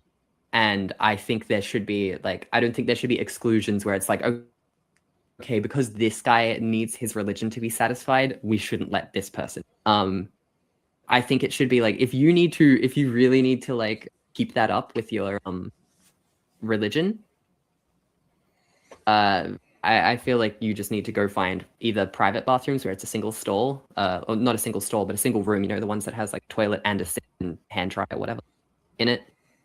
Or you gotta like, I guess, know everyone's gender or sexuality that goes into the bathroom as well to be like, oh, I know there's no queer people at work that can go in like that. But again, it's also just like, what if you don't know that someone's trans? Are you technically breaking the thing? Like, I feel like, again, this drives down to my issue with some of these rules with religion, because I think they're kind of goofy. So like, I do believe that someone has the right to like make their choices about that stuff, but they also need to realize that we are like pluralistic in our like religions and beliefs and stuff like that. So like, we kind of do have to like sacrifice and compromise in certain places. But do you recognize in some cases? Well, I guess you're saying it right there. You know, a lot of people say your rights stop where mine begin. So what I understand that, but I also just think it's hard to police something effectively like that. And it's also, to me, like, so I don't know. Again, it could be because I do find a rule like that sounds absurd to me. It's just like, is this really something like you believe that like your God's gonna blame you for? Like, you're just trying to take this or something like that.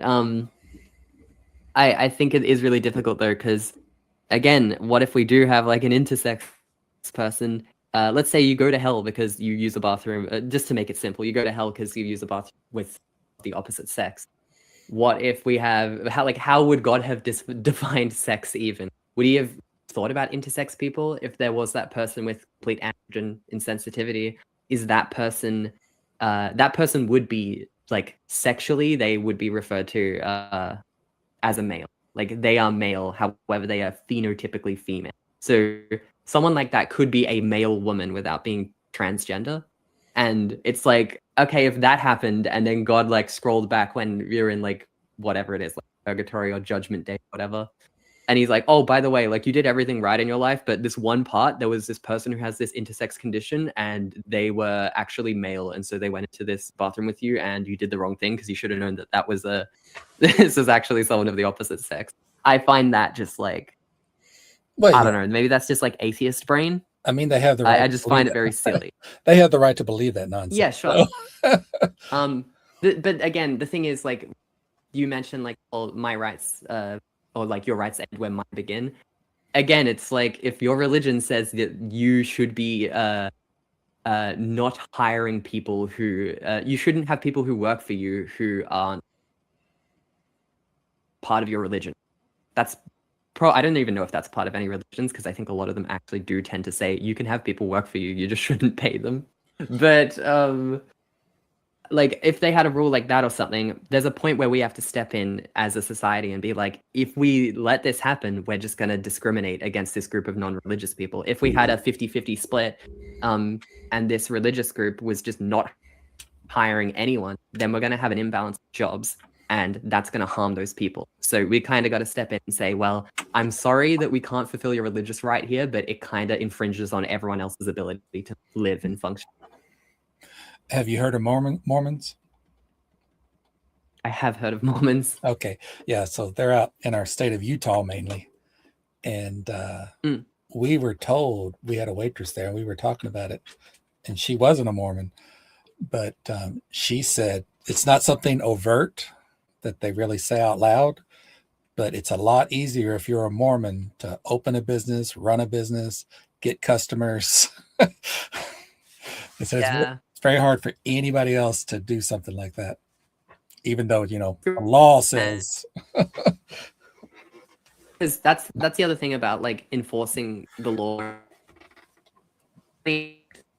especially like here we got plenty of discrimination law regarding hiring or tenancy or any kind of thing that you're dealing with those kind of regards with two parties.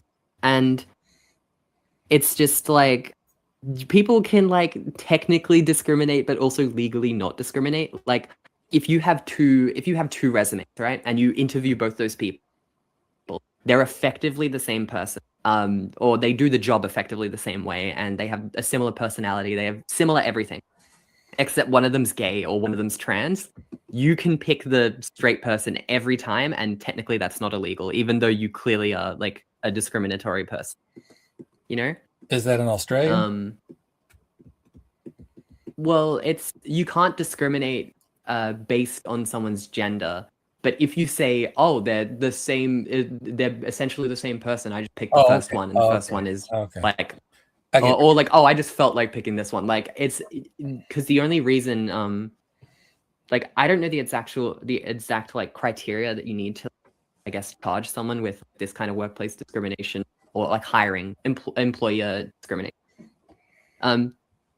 But I would imagine that, yeah, if you do run into two people that, like, I think it's more obvious if you pick someone that's underqualified for the job when you have someone who is overqualified, but they're like trans or something, right? Yeah. It's pretty obvious when you're doing that because you're obviously picking the worst candidate because you're discriminatory.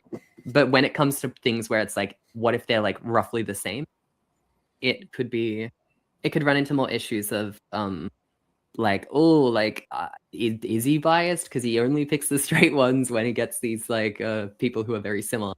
But I guess it's one of those things where it's also like it's a difficult case because not every worker is going to be that similar. And the cases where you do find two similar workers and one of them is part of a group that is discriminated against, it's not going to happen often enough for you to be able to look back in the records and be like, oh, he's always picking the straight one. Like, because there are like reasons, and there are other reasons as well that people might not hire. I know some of my trans friends who have piercing actually find it very hard to get hired because, first of all, I guess, yeah, they're trans, so that makes it a little bit harder.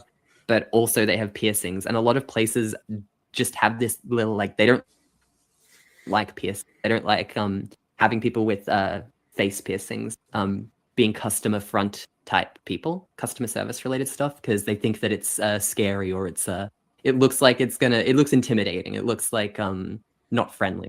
Even though pretty much every person I've met who has piercings is like the friendliest people I've ever met. You there? Oh yeah, sorry, Okay. I cut out? A little bit. It kind of like trailed off and died. Do you have it like set for when you speak, your microphone's active, and then when you stop speaking, your microphone's not active? That's what it sounds like to me. I do have that, but I also have sorry. I also have internet issues. We have really shitty internet. Okay. Yeah, I embarrassed myself one time. I was just gonna say, it popped in my head. I embarrassed myself one time. There's still a app called Clubhouse. I don't use it anymore, but I was talking to this person in Africa and they said village. And I was like, well, how do you have internet then? Because if you say village to me, I'm picturing, I think mud huts. You think like mud huts and like stuff like that. Yeah. No, I know what you mean, but I guess it is probably an issue of like Western ignorance or unawareness of how other countries that are especially developing countries, how they actually operate. I mean, I don't even know if in the US we even have villages. We have towns, but I don't know if we have villages. I mean, I think when you think village, you can also think about a European village in like Italy or Germany or something like that. Like that's a village, right? And they've got pretty nice houses. Yeah. I have to keep that in mind. She didn't seem to be offended by it. So I guess we've been going 2 hours, and I don't want to take all your time. And my wife's probably wanting to be upstairs. I didn't know if we have a couple of people in the audience. I didn't know if they wanted to ask you anything. Oh yeah, sure. See while we're waiting for them to ask questions, I'll just quickly go over. I feel like there's some questions in your list that I didn't answer. If you want to quickly go over some of them from the top. Some of them might be complicated. Some of them would be pretty complicated. So. Do you want to pick out ones that we haven't done yet? I think some of them are very simple. Like, for instance, I think we kind of talked about. Did we ever? Did I ever hear your definition of transphobia?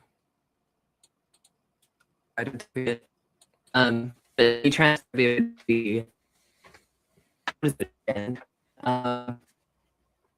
It's the fear of or aversion to transgender people, essentially, or gender non. It can also be related to like gender non-conforming people in some way, but So if I just say that biological males should use the men's room and females should use the women's room, that's not necessarily transphobia because I'm not scared of them. oh well. Sorry, let me. Well, I think I'm using more typical definition of phobia in that sense. Whereas, like, I know the term transmisia actually is much more strict in its definition, which is more about like hate or disdain for. But I feel like transphobia, the way that people use the word transphobia, it also includes like hate or disdain, or also denial of trans identity, like saying that like it isn't a real thing, you should just base everything off sex or something. So I would say that like if you say like males should use the male restroom and they should not be using the women's restroom, I think that is transphobic as a blanket statement. If you then bring it down to like different levels, if you say, well, oh, like most men or most males are men and thus most of them should not be using it, but in specific cases with either intersex people who are technically male or with transgender people who have medically transitioned or something, like that's a bit more okay. Yeah, that's why I was asking about So identity, GAC, passing, all that stuff. Those might be places where we draw the line. Like if I look like I do now, you can see me on camera if you're looking at the YouTube. But should I just be able to go, I'm a woman, I'm walking into the thing? Oh, that would be a question. Yeah, no. What about gender fluid people? One day they're gender fluid people. One day they're male. Oh, day they're like female. Yeah. Again, well, I don't think, as the way that I mentioned it before, I don't think you actually have to tie your identity to it.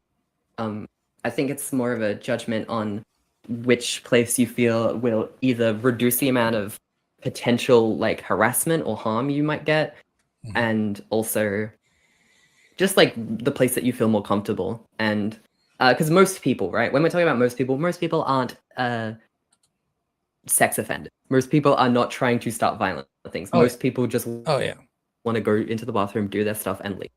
So I feel like talking about a lot of people tend to make like the argument that like trans people will have some ulterior motive in the same way that they used to make arguments about lesbians having ulterior motive in the bathroom and stuff like that. And I think those are pretty like, I find them kind of dehumanizing. But anyway, you said with gender fluid people. I mean, this kind of applies to a lot of non-binary people, because if you don't identify as a woman or a man, what bathroom are you supposed to use? And for the most part, it's going into the one that makes the most sense to that person. I've got a non-binary friend who is taking estrogen, who has like, they have visible breasts, and they've also like, they generally dress more androgynous to feminine. And so they often just go into the women's bathroom because it causes less, I guess, issue. Here in Australia, the people who are often calling people slurs or harassing people tend to be men, especially like groups of boys in their adolescence and like stuff like that. So like it is kind of like staying away from that group of people because they're the ones who harass or make you feel uncomfortable. So yeah, really just pick the one that you feel that is probably going to cause the least amount of drama, really. Yeah. Well, I guess no questions. Just in case I didn't hear it, I messaged in the chat. They mostly. Maybe we can quickly. There's a couple of questions I was actually that I was interested in quickly finishing on our list that I'll just quickly double check. I just didn't know if you wanted to do this again sometime or. Probably not. I'll be completely honest. I'll be completely honest with you. Yeah. If you hit me up when I hit you up, maybe. But I'm kind of trying to get more out of this like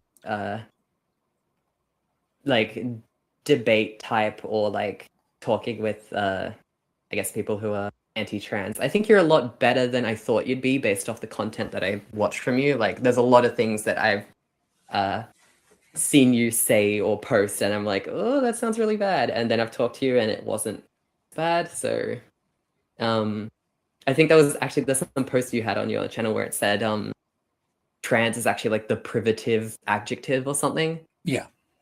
And that's like meaning that it's pretend or fake or it's fictitious or artificial.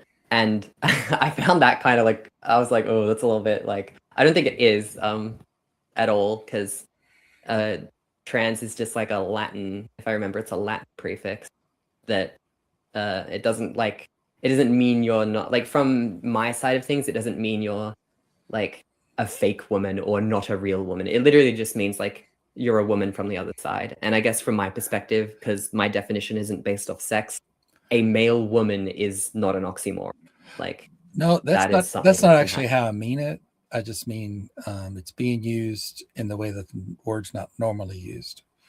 So, woman would typically, the Oxford Dictionary defines woman as adult human female or adult female human, whichever way you don't go.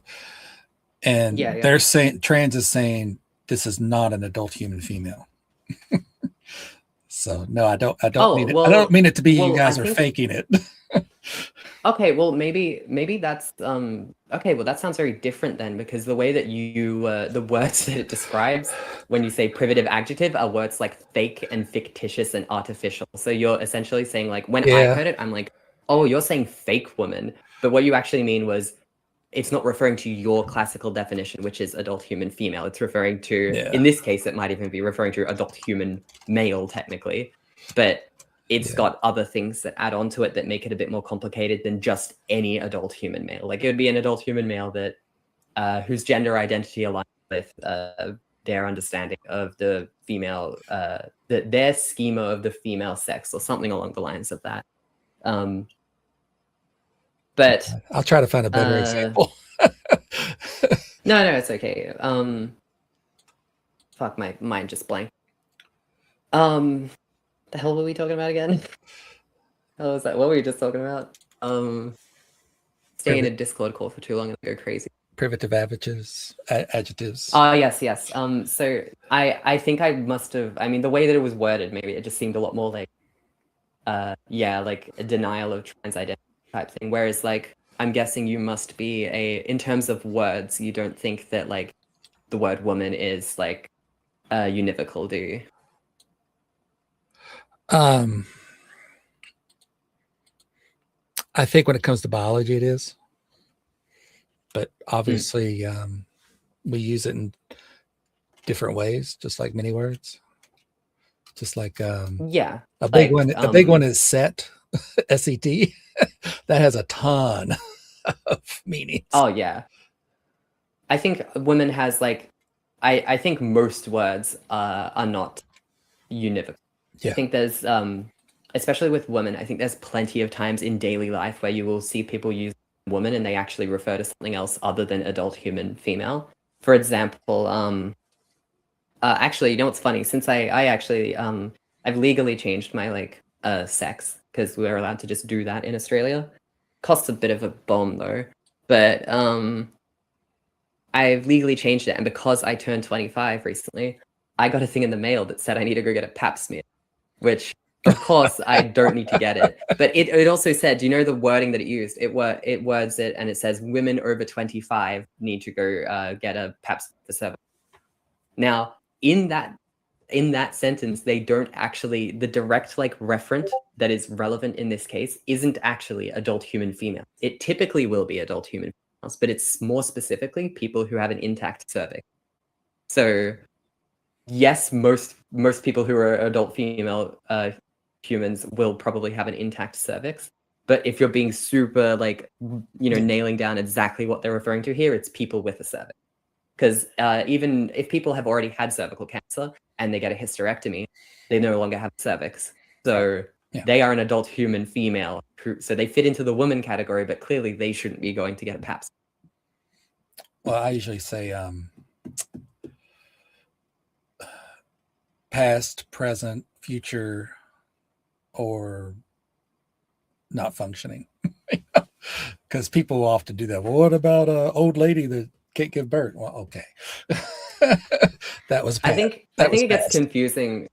Yeah, I think it gets more confusing, and I think these gamitic definitions, to me at least, elucidate like that we don't see these things as actual definitions. They're like cluster categories in our mind where we'll put a bunch of things together that fit our understanding what we generally think women are. And most women in the world, like 99% of them, are female. Like most of them are female, so there's like not much of an issue there. It's just I think I actually have no issue with the definition adult human female unless you're saying it's the only correct definition, because I feel like that's more of an affront to language itself when you say like you refer to the dictionary and you say this is what the meaning means, because dictionaries aren't prescriptive, they're descriptive. Well, I'm a fan. Um, I'm a fan of philosophy, and the Mm. thing in philosophy is you try to be very specific how you're using your words. So I try to do that. I try to Yes. be consistent, and like I am often telling atheists, because there's this, I don't know how, if you're very familiar with the atheist online community, but there was this big push that was going on, and it's called "I lack a belief in God." And I tell people, I said, well, you can do that if you want, that's fine, but in philosophy, it means a person who believes there is no God.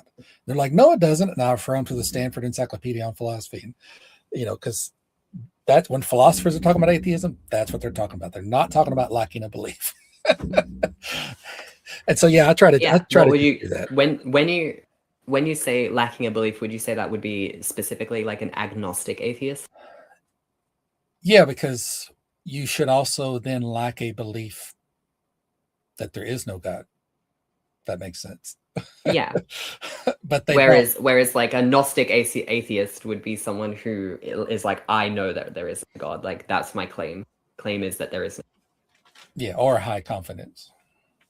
Because for me, I would probably say I'm more of an agnostic atheist. I don't even know if it's like provable, and I feel like the information required for me to check whether or not it is provable is effectively impossible for me to achieve.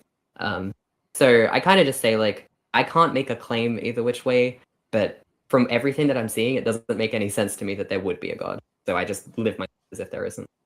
Do you is that just something that sits to the side, or you actually like, are you familiar with idealism or anything like that? Idealism? Yeah. In what like context? In philosophy. Oh, like no, but like in reference to what? Like Oh, the couple of friends I have in the chat, they like to talk about it a lot. I was going to be like, well, if you're into it, they'd be glad to have you. I mean, I do enjoy philosophy a little bit. I'm not like super deep into it. I'm not very well researched, but you kind of come across philosophy, I guess, when you get into some of these deeper questions about like, oh, what is it to be a woman, or what is it to be part of this gender, or how do I even view myself? And then you start talking about religion as well, because I mean, I got into talking with religious people because a large sect of religious people are also like anti-trans, and so I definitely immersed myself in that kind of stuff. Learned a lot about religion and related philosophies of like religion and stuff like that. Okay, I'm sorry. What did you say? I have to get you. Did you say you're trying to get when I asked you if you wanted to do this another time, you said that I have to get you. Oh yeah, sorry. So what I was saying was I would rather not, because I kind of want to like, I feel like I've been doing like not really debates, but talking with people who are on like, I guess, the opposite side of things. Okay. For quite a while now, probably about like 2 years. Since I've like started engaging with it. Okay, you want to yeah, pretty much when my transition. So I want to go do things in my life. I don't. Okay. I'm a little bit of a like, I think the issue that I've had is most of my life I felt like I had no agency, and I was just doing because kind of what I just like had to do. And me deciding to transition was actually a big. Well, first of all, it's a big decision by itself, but it's also like the first like major agency I've really put into my life, and Oh. good thing I did that because it's definitely made my life feel more like. The best analogy I could give is like I felt like I used to be in the passenger seat, and now I'm in the driver's seat, and now I can actually do things. Okay. And it brings up a lot of bad things as well. However, those bad things aren't inherently bad. I'd say it's bad in the same way that like you know the quote like it's better to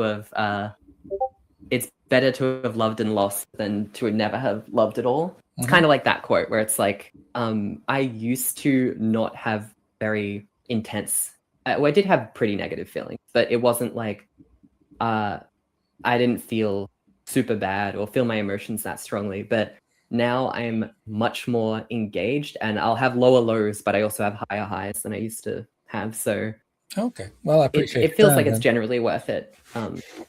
But yeah, no, I don't like. I got into talking with people because I am quite a skeptical person. In fact, when I actually before I transitioned, I went like I don't need to go get a therapist or anything because I was over the age of 18, and over the age of 18 you can just do informed consent. You can just sign off and you can just get it, which I think is completely fine.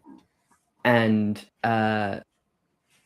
I did informed consent, but I also went out of my way to get 6 months of therapy before I did that because I was also just like, oh, am I doing the right thing? Because I'm a very I am a person who though I do love change, I also am very fucking terrified of it very often.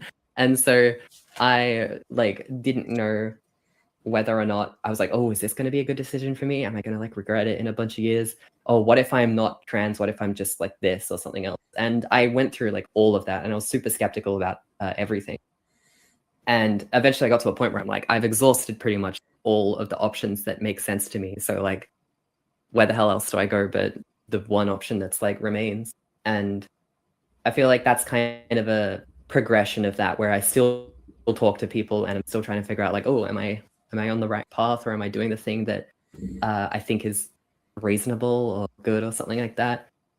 Because it is kind of rough when you have people telling you like, oh, you existing is hurting a whole group of the population. Yeah. And it's a pretty shitty thing to hear quite constantly, especially when like it's a very, not only is it a very indirect thing, but it's kind of hard to quantify if it's even like completely happening, or if it's just something that just happens anyway because that's just the world. Like the world is not an amazing place. But oh well. Anyway, my whole point was like I've got more of my life to go live, and debating stuff like that or talking about stuff like this can be very, very draining. I'm sure. Especially when you talk to people who are worse than you, who will constantly say things to try and belittle me. Yeah, they shouldn't do that. And it's like I've joined gender critical Discord servers and talked, and like people have been like, oh, how old are you? Like, oh my god, you started transitioning at 23. You're like wasting your life. That's like a fucked up decision by you. That's like so stupid of you to do that. And I'm like, okay, dude, you don't know anything about my life. You're just bringing up these assumptions. But yeah, it can get pretty rough, which is why most trans people you might interact with kind of will just like either just call you like an idiot or like because most people don't have the energy. Most people don't have the like I don't think people are necessarily like bad for doing this. However, I will say it's kind of like it's an issue with tribalism, and it's an issue with like outgroup homogeneity, where you know people will perceive others as more of a monolith than their own group. It's like, oh, on the left we have so many of these different people and all these people coming together, and on the right they're all just like Nazis and they're all just like evil people and shit like that. Whereas the world isn't actually like, it's very complicated, and there are people all across the spectrum of beliefs. Oh, yeah. But if I usually think if I see people who are doing like stuff like that, I usually pity them more because they're kind of letting their biases take a hold of their worldview and stuff that they're trying to, I guess, talk about. And I'm just like, well, I wish you weren't raised in a hateful way. Or Yeah, and what a lot of people don't realize, if sometimes I'll just ask the question. I'll say, do women have the right to exclude biological males out of their spaces in sports? And you're a bigot. I'm just asking a question. Yeah, and I do think the reason why people will just call you a bigot straight up is because they are assuming what follows, and what follows is usually like it's usually something pretty transphobic. And I would disagree and say that in terms of excluding people from their spaces, I mean, when we even say a sentence like that, what does that even mean? Because like women don't really have women don't vote for who. It's not a democratic process of people being like, oh, let's vote this person out, or it's literally just like some social thing that happens like immediately in like for instance with bathrooms or locker rooms, people just walk up to each other and say, what are you doing in here? Or like, you're a man, you shouldn't be in here. Like that's people just walking up and just doing what they think is right, even if every other woman in the bathroom could be completely fine with it. And I think that's like one of the issues where it's like, are you talking for women or are you talking for people who have the same beliefs as you? Because as far as I've met, most of the women I've seen, very kind, and actually they try and get me they'll try and get me to go into those places more, because they're like, you should be allowed to go in there. Like that's just how it is. You should be allowed to. And they don't really care about like, I guess those kind of things, but that's because there's every different type of person in every demographic. There's going to be pro-trans people in a group of women. There's going to be Yep. I did. There's a couple of lesbian streamers there in Britain, and they actually did a stream the other night. And I know they're gender critical. I kind of just asked the question to be funny, but said, I've had women tell me that women are okay with trans women in their spaces. Is that true? And they're like, nope, it's not true at all. Nope. We don't want them in there. See, no, that's just like, that's like, that's the same thing as like, imagine you being in like an atheist streamer and you're streaming, and then you say like, someone comes and says, hey, I hear that like there are some atheists that are like friends with like, is that true? And you're like, nope, every atheist hates religion. Every atheist, they could never be friends together. Like you're just talking for everything, and it's just not true what you're saying. Like, like there are plenty of examples in my life alone where the majority of people I've been around are completely okay with me being trans, and are completely okay with me, I guess, like doing these things that a lot of these gender critical people will complain about or say is like some violation of their privacy or something. And like the biggest issue to me that I always find is it is driven by a hate more than it's driven by actual trying to like come to a conclusion that would be beneficial for everyone. Because like a blanket ban rule, like just saying like, oh, should women be allowed to exclude people because they're male? I think that's silly, because like I don't know. I feel like when again with like that video as well, I do agree with like the one where the Twitter one that you sent me. Like I do agree that it's I don't like the fact that the trans woman threatened them at the end. However, it also wouldn't have even been a problem if the anti-trans women didn't come up at the start and start harassing two trans.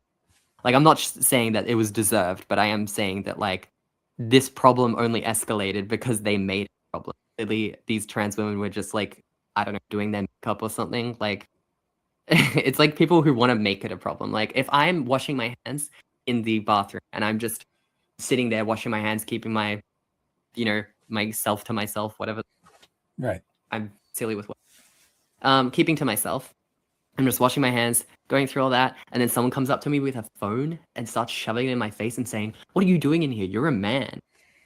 Who's the problem in this situation? Because to me, it's like, I'm just washing my hands. I don't have any intention to like do anything beyond that. And you've got your phone telling me that I'm like a shitty person for doing this. Like, I don't understand. It makes no sense. And I get that some people will argue that like you might not be doing anything bad, but you are allowing other people to do bad things. I still actually just don't understand that scenario, because the thing that I understand is if someone wants to assault someone, they'll just go and do it. Like assaulting people or sexually assaulting people and stuff like that is already against the law. So someone who's willing to assault someone is not going to respect the law that, like, oh, I can't go into the women's room because it's you have to be a woman to go into. Like, they're not going to respect that. They're just going to go in and do it. Yeah. And I actually don't think, correct me if I'm wrong, if you know, I think that grape is kind of like unaliving people, in that it's usually somebody, it's somebody you know in your personal life. It's not a stranger. Yeah, no, usually. I was. Yeah, most of the time it is. Like, yes, there are cases where it is strangers, but that is almost just like something that is like completely unlucky and unforeseeable. Like, if there's just some random person who just decides that they want to murder the next person who they see alone, like, what can you really do to prevent that? I don't think there's any laws we can do to prevent that. That is just like, if anything, it's probably more like mental health kind of stuff that we would have to help with, like, so then that person doesn't get to the point where they feel like they can just go murder a person.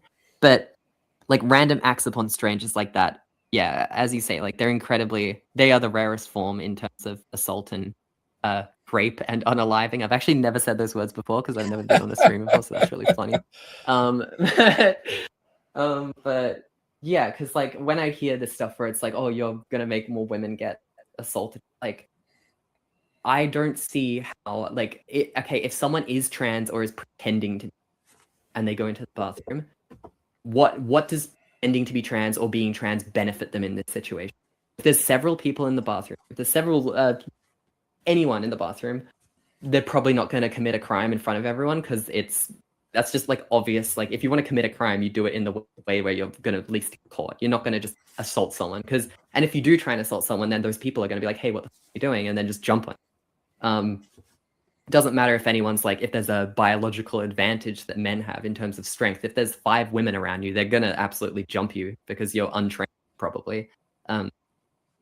With like untrained combat, it's just like the more numbers you have, you'll probably just win. And yeah, majority of people are untrained. But it's also just like, if there is only one person in the bathroom, so there's no like traffic to, like, I guess, stop people or make people less likely to commit a crime. If that person is pretending to be trans and they go into the bathroom to go assault this one person they know is in the bathroom, it didn't even matter in the first place that they pretended that they were trans, because no one else is there to witness it. Like, so why does it matter if you pretend to be trans or not? Or even if you are trans, it's like, you could just go into the bathroom and assault that one person anyway. Because I think it's like, in terms of public assaults, it's other traffic of just people being in the area that will lower the risk of like crimes occurring, because people just won't. That's like the whole reason why people say don't walk down dark alleyways by yourself. It's because there's no one else there, and you're more likely to have crimes committed when there's no one to witness the crime or there's no one to step in. Right. So I think the one thing we basically didn't get to would really just be a hypothetical, and one of the arguments. Are you offended by TRA? I'm not offended by it. No, I mean, trans it's pretty hard to offend me, but I'm not offended by it. But I think it's. Oh, do you know what I was actually going to say was funny? I was talking with a friend last night about this. I find it very funny that the words that I guess your site uses to define trans people, like trans identifying male or trans identifying female, I find it really fucking funny that the acronyms sound like typical names that are both masculine and feminine. Like, trans identified male is Tim, and then trans identified female is Tiff, like Tiffany. I find that really funny. No, I don't use those. But TRA would be a trans rights activist. Yeah. Okay. And I mean, I guess I could just my buddy Arden. I just say pro-trans person. My buddy Arden was. Yeah, that's probably better because a bit more general. I would think of a TRA as going out and protesting and stuff, really. And just because somebody is pro-trans doesn't mean they'll do that. So yeah, I should probably use pro-trans. So a lot of things pro-trans people will say to me or somebody else, they'll say trans women aren't a threat aren't the problem, cis men are. And what they mean by that is, Yeah. if you look at the percentages, if you look at studies, most crimes are committed by men, and especially violent crimes. So I'm just hypothesizing here, because we don't got time. We don't have time to look into any of this. Let's just hypothesize, if it's all biologically based, and the evidence showed that trans women had an equal percentage to commit a violent crime propensity. The thing that you sent me from Fair Play for Women? Yeah. Because I read through that. Oh, okay. Yeah, I can give you my opinions on that later. Well, just this hypothesis, though, does their logic still apply? If they say cis men are a threat, not trans women, but you show them that, well, they still maintain this propensity. If that were the case, then if that's a defense, I mean, if that's an excuse to keep cis men out of the bathroom, then would that not be a situation where you keep trans women out of the bathroom?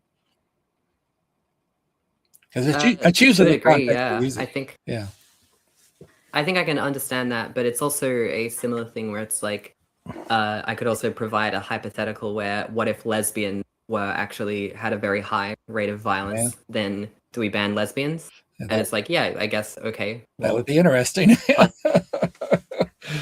Yeah, and the thing is, from my understanding, I don't think trans women. When I read that article that you, the one that had the UK prison statistics. Mm-hmm.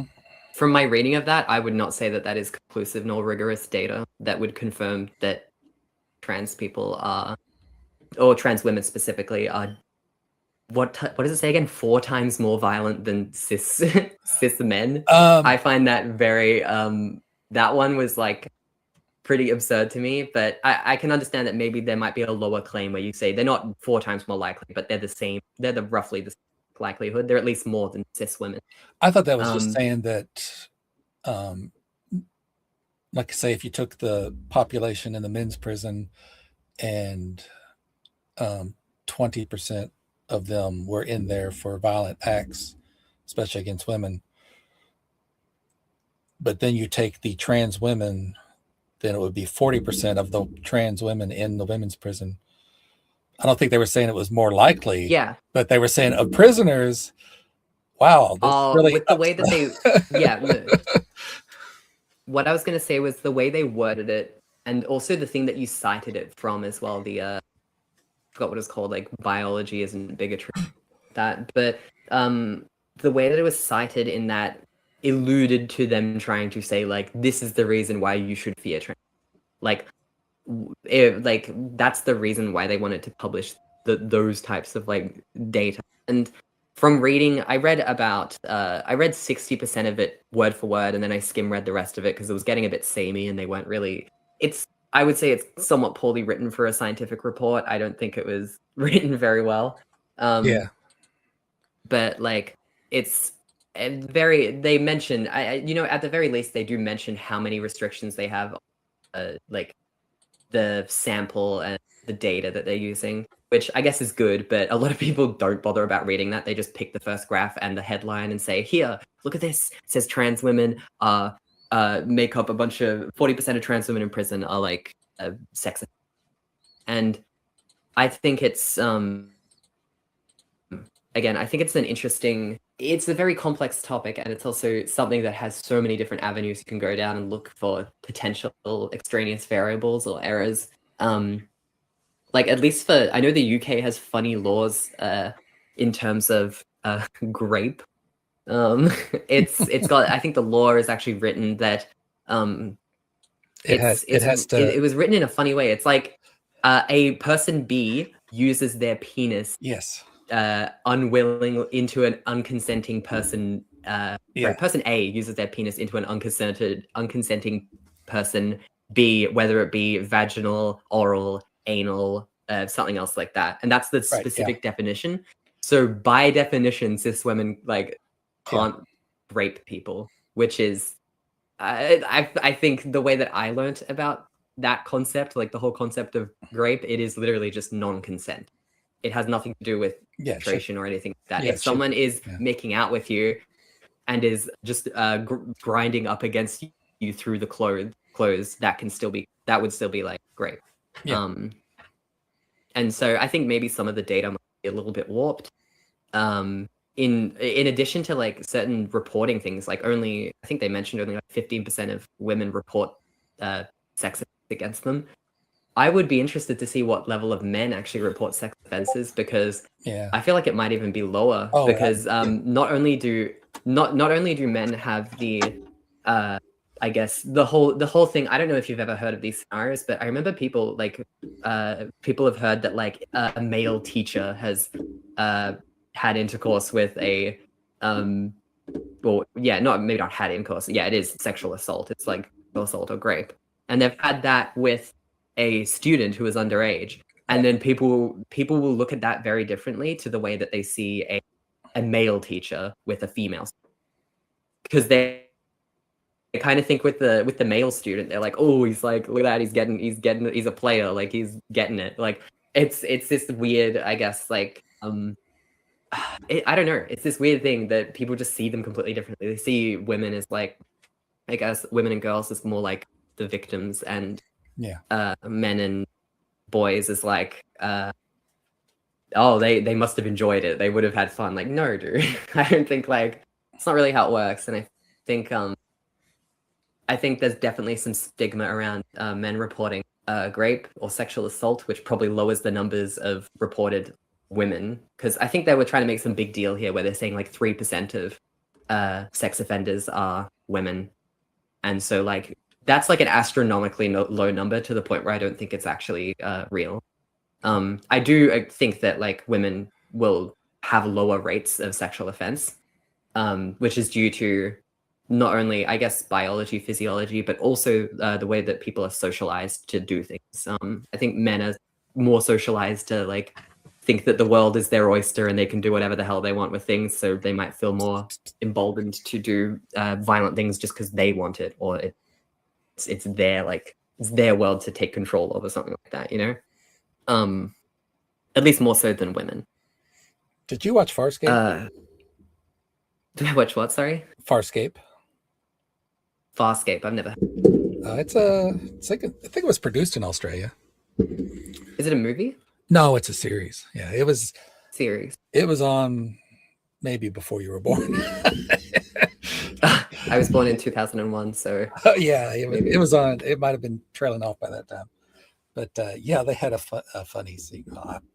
It was meant to be funny, and I found it funny. But one of the characters he's a male. He's an alien, but he was a male, and he was tied up, and these alien women were abusing him, and his girlfriend walked in, and he's like, help. And she gets mad at him, and I'm like, how can you be mad at him? He can't help it. Yeah. Yeah.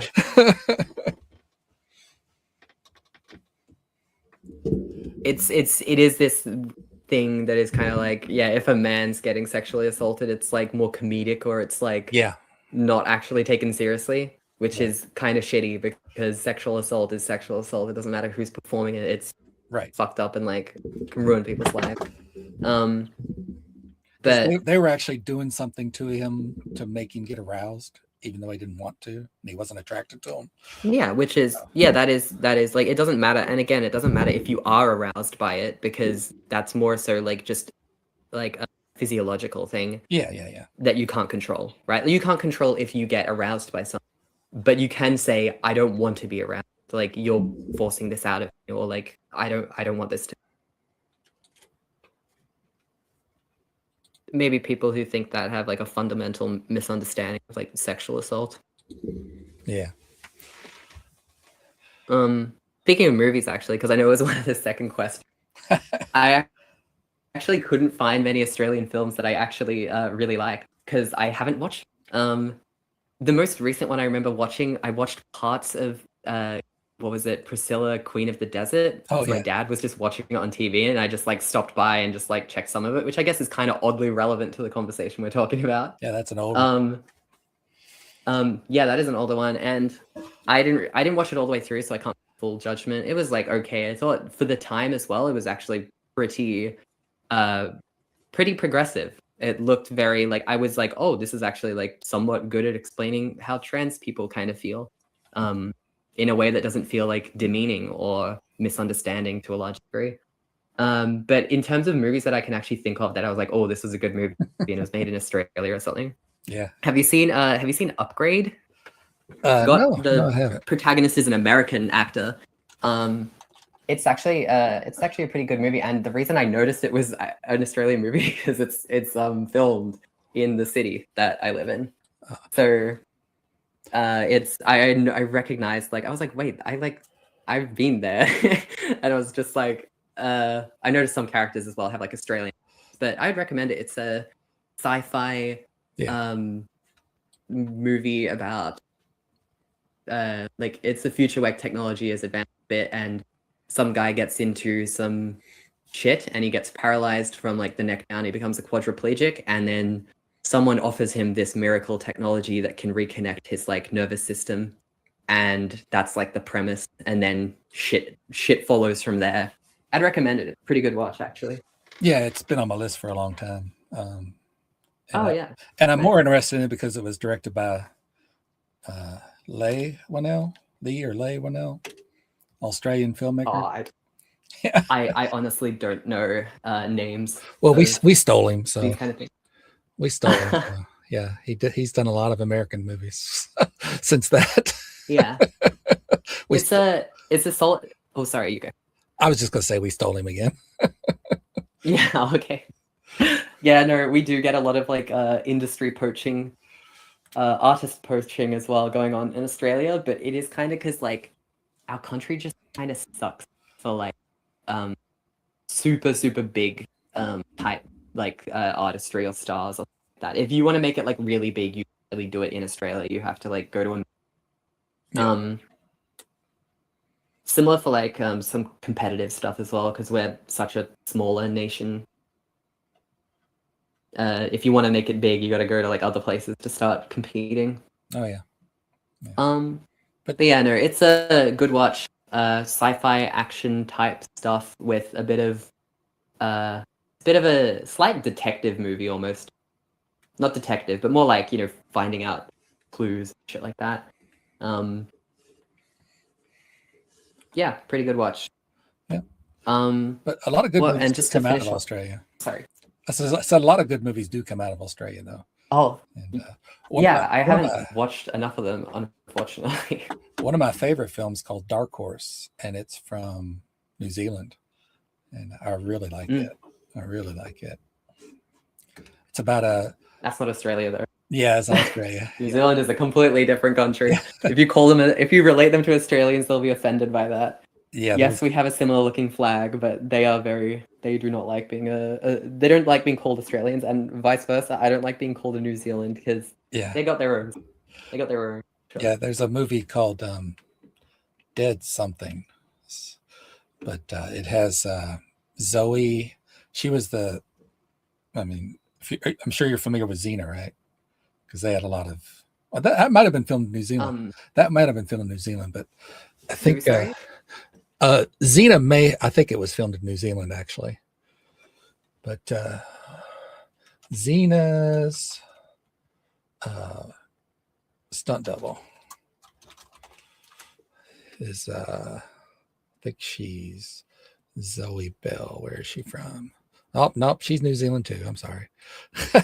Well, they did a joke though, but I guess somebody in this movie, Zoe Bell was actually acting in this movie, not just being a stunt double. But somebody said, "Oh, are you from Australia?" And no, it was the reverse. I'm sorry. That the actress is from New Zealand, but the character was from Australia, but we didn't know that yet. And they said, "Where are you from, New Zealand?" And the character just goes on about, "Don't you dare call me." And then finally they go, "Oh, I'm actually from Auckland." Or is that New Zealand? Yeah. Auckland is I don't actually know what it's regarded as. I don't know. It's a place in New Zealand. Oh, okay. I'm sorry. That. So yeah, I don't want to reveal my shitty geography. They accused her of being Australian then, and then they went off on them. No, they accused him of being New Zealand, so she pretended to be from Australia, and then at the end she says, "Yeah, I am from New Zealand." Yeah.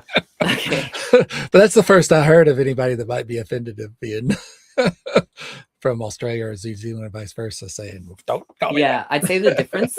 I'd say the difference between like Australia and New Zealand is, I mean, it's not America and Canada really. That's probably a little bit too much difference. Um, imagine if America and Canada were like, maybe if there was something that was more close to, maybe like Alaska and Canada. Like, I don't know. I don't know enough about American stuff to really know that much. And it's similar. A question you mentioned, list was what's like this topic like in Australia in comparison to America. Mhm. Gonna be honest, I live a very narrow slice of I only know of a very narrow slice of what it means to be Australian and Australian life and Australian culture and stuff like that, which is primarily in the city and around a lot of other like different types of people. We got very like high diversity in our city, and so for me, it's like not really like too much of an issue here. Like we're pretty progressive, and most people are pretty chill with trans people. Okay. But I also don't know how it is in America fully either, because obviously I've like never been there. The only stuff about America I see is online, so I'm judging pretty much everything based off online. But I do know in Australia, in more rural areas, I've heard people who have lived in rural areas who are like trans who have mentioned to me how it is a bit difficult out there because, first of all, people don't know about this stuff, but some people can get pretty like hateful about it because they're like they see it as like a threat to like the normality or something. Yeah. I mean, I had guys at work treat me differently because I was into comic books and stuff like that. This is, Oh yeah. I mean, I was wearing a comic book shirt, and this one guy said I was a. Did he call you a nerd No, it was or a worse. dork? Called me a child What did he call molester. you? Called me a child molester. Oh my god! What the fuck? What the hell? I said, "Why are you calling me that?" Yeah, no, that's because of your insane. shirt. And I'm like, What? Yeah, that's crazy. But it's just because Holy- it's not something he's used to. I mean, not that I Mm. excuse him because he should know about comic books, but Yeah, but it might be one of those things as well where it's like, oh, you must like kids because comic books are for kids, and if you Right. still like comic books, Yeah, then yeah. you've got some weird like thing regard. Same thing with people who are like, yeah, if you do anything regarding that, like anything that could be related to kids, you're like, oh, I like cartoons or I like animations and stuff like that, and it's like, oh, those are for kids, Yeah. Like, what are you, like a child molester? except It's in so Japan. silly though. Except in Japan. Japan has some very adult anime, and when I say adult, I don't mean like porn or anything. It's just the issues. No, I know what you mean, like mature concept. Yeah. Sadly, when we say adult movies, most people think of porn. Yeah, I would agree. I think there's so many more things that make something adult. But I think the type of adult that we're talking about is the kind of it's the kind of thing where it could be watched by a kid. It just won't be understood Right. Yeah. in the way that an adult would understand it. Yeah. Because I think there's plenty of like animated movies and like animated classics where a kid just watches them being like, oh, I like the pretty colors and I like the animals talking and shit like that. But then you watch it as an adult and you're like, this is actually referring to like concepts that are in our reality that are like big problems or something like that. And it refers to like heavier things about like racism or maybe something of that ilk, where it's being a bit more mature about things. Or even like talking about death, talking about stuff like, or even just jokes. I mean, you're familiar with Batman, right? oh, like innuendos and stuff like that. Yeah. There was a show in the 60s that was very campy, and I watched it as a kid, and I enjoyed it. Hey, it's superheroes and punching bad guys and stuff. I loved it, and when I got older, I realized how much innuendo was in most of the lines. Oh, there's a lot. And it was a totally different experience watching it then than when I was a kid. Yeah. Well, we have gone over time. I'm sorry. Yeah, almost 3 hours. I hope you don't it's been a regret it. while. Nobody had No, I'm like, sorry. Nope. Nobody had any questions. So Oh, it's okay. Well, I think like, is there anything else we gotta wrap up on? Oh, I actually one question I did have, that Lily Tino video that you sent me, did you even watch it? Or did you just like pick some random thing and send it to me? I probably picked a random thing because Yeah. there's so many of them. It actually made me more sympathetic to Oh, really? yeah, because my understanding of her, the prior understanding I had was like the cake pops, like not innuendo, but like the analogy she would give about her genital surgery in Disneyland around like kids, and I was like, that's kind of fucked up. That's kind of I don't know why you'd do that. That's a really weird thing.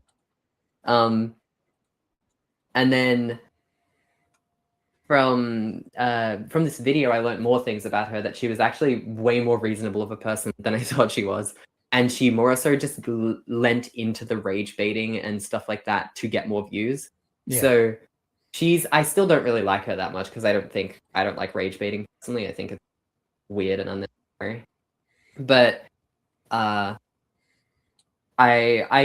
have a little bit more sympathy for her because she wasn't just fully insane, and she probably also exaggerates a lot of the times when she's like, oh, it's man, or like, sorry, I want a refund because this guy called me the wrong gender. I think she does that for views.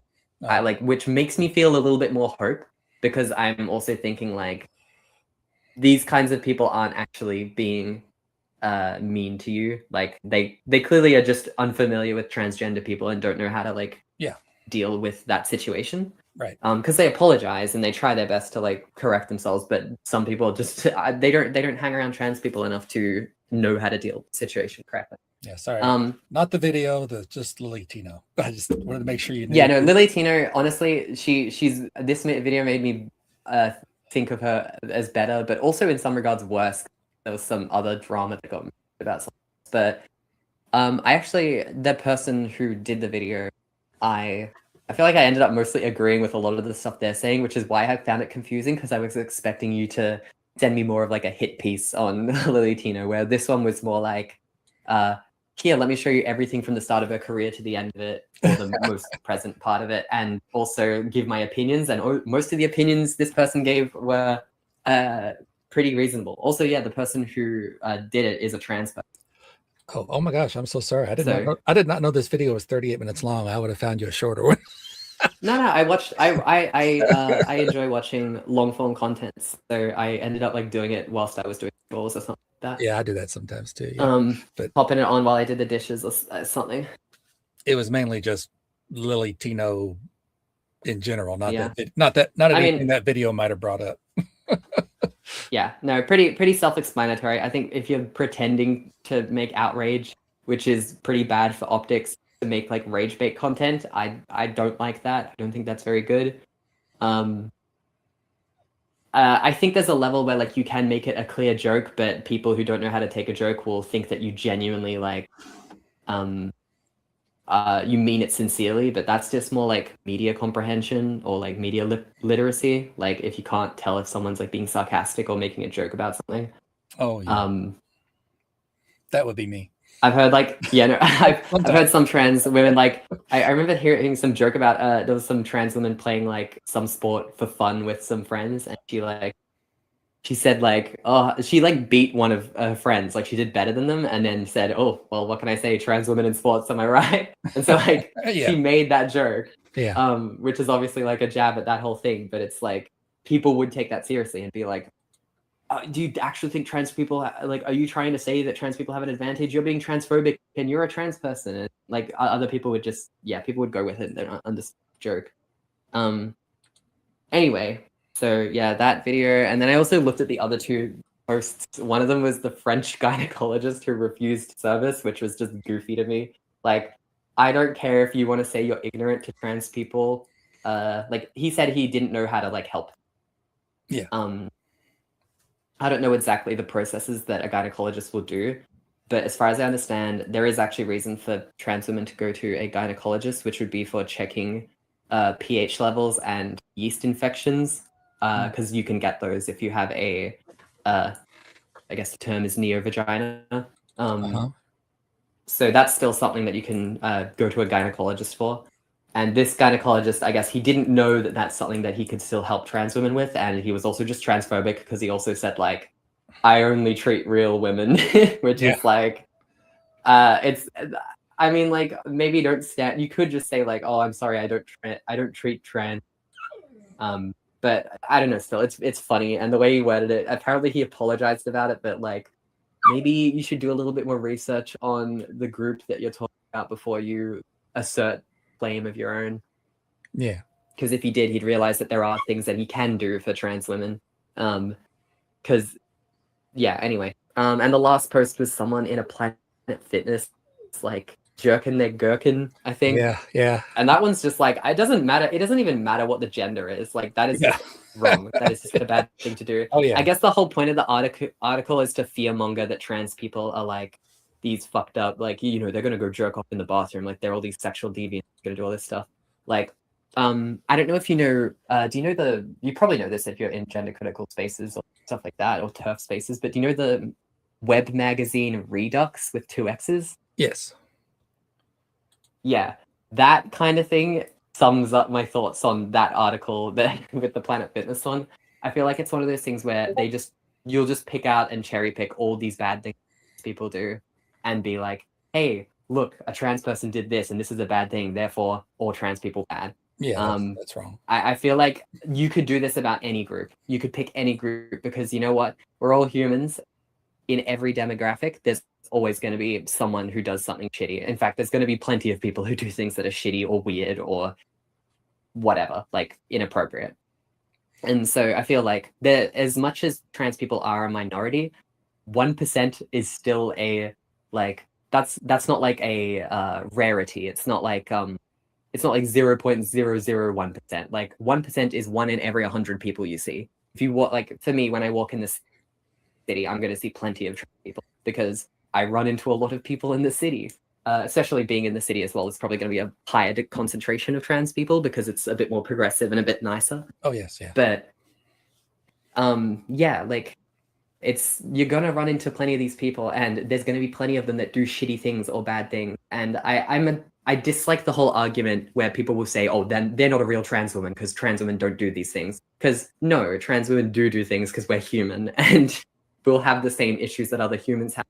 There's gonna be some trans women who are psychopathic murderers in the same way that pretty much every group of people who probably have a psychopathic murderer. We're not barred from having like bad actors in our group. Yeah, that's what I tell people all the time. I said, trans people are the same as everybody else. That's what I tell them. And that's why like if I see an article like that, I'll usually just brush it off because I'm gonna be real. I don't try and read news articles too often unless it's a very specific type of thing. For the last news article I remember reading through before this one would have been we had a shooting here in Australia not too long ago.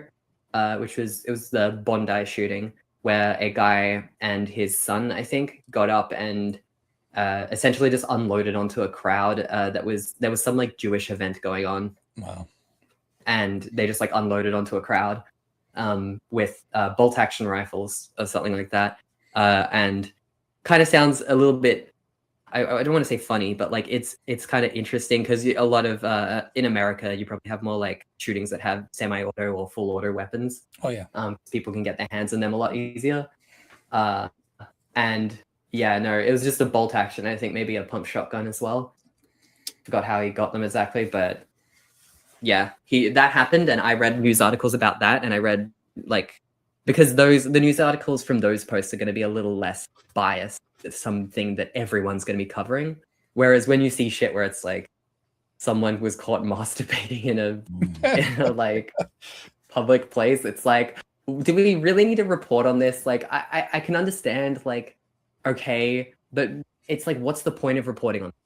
Especially if you're mentioning it like it's a trans person. Like, I feel like you're mentioning it to try and show people how scary trans or something like that. Like, I feel like it's an issue that it's not newsworthy. Like it's a bad thing that happened and it shouldn't have happened, but it's like, are we going to really, I don't think we really cover every single bad thing that happens on the news.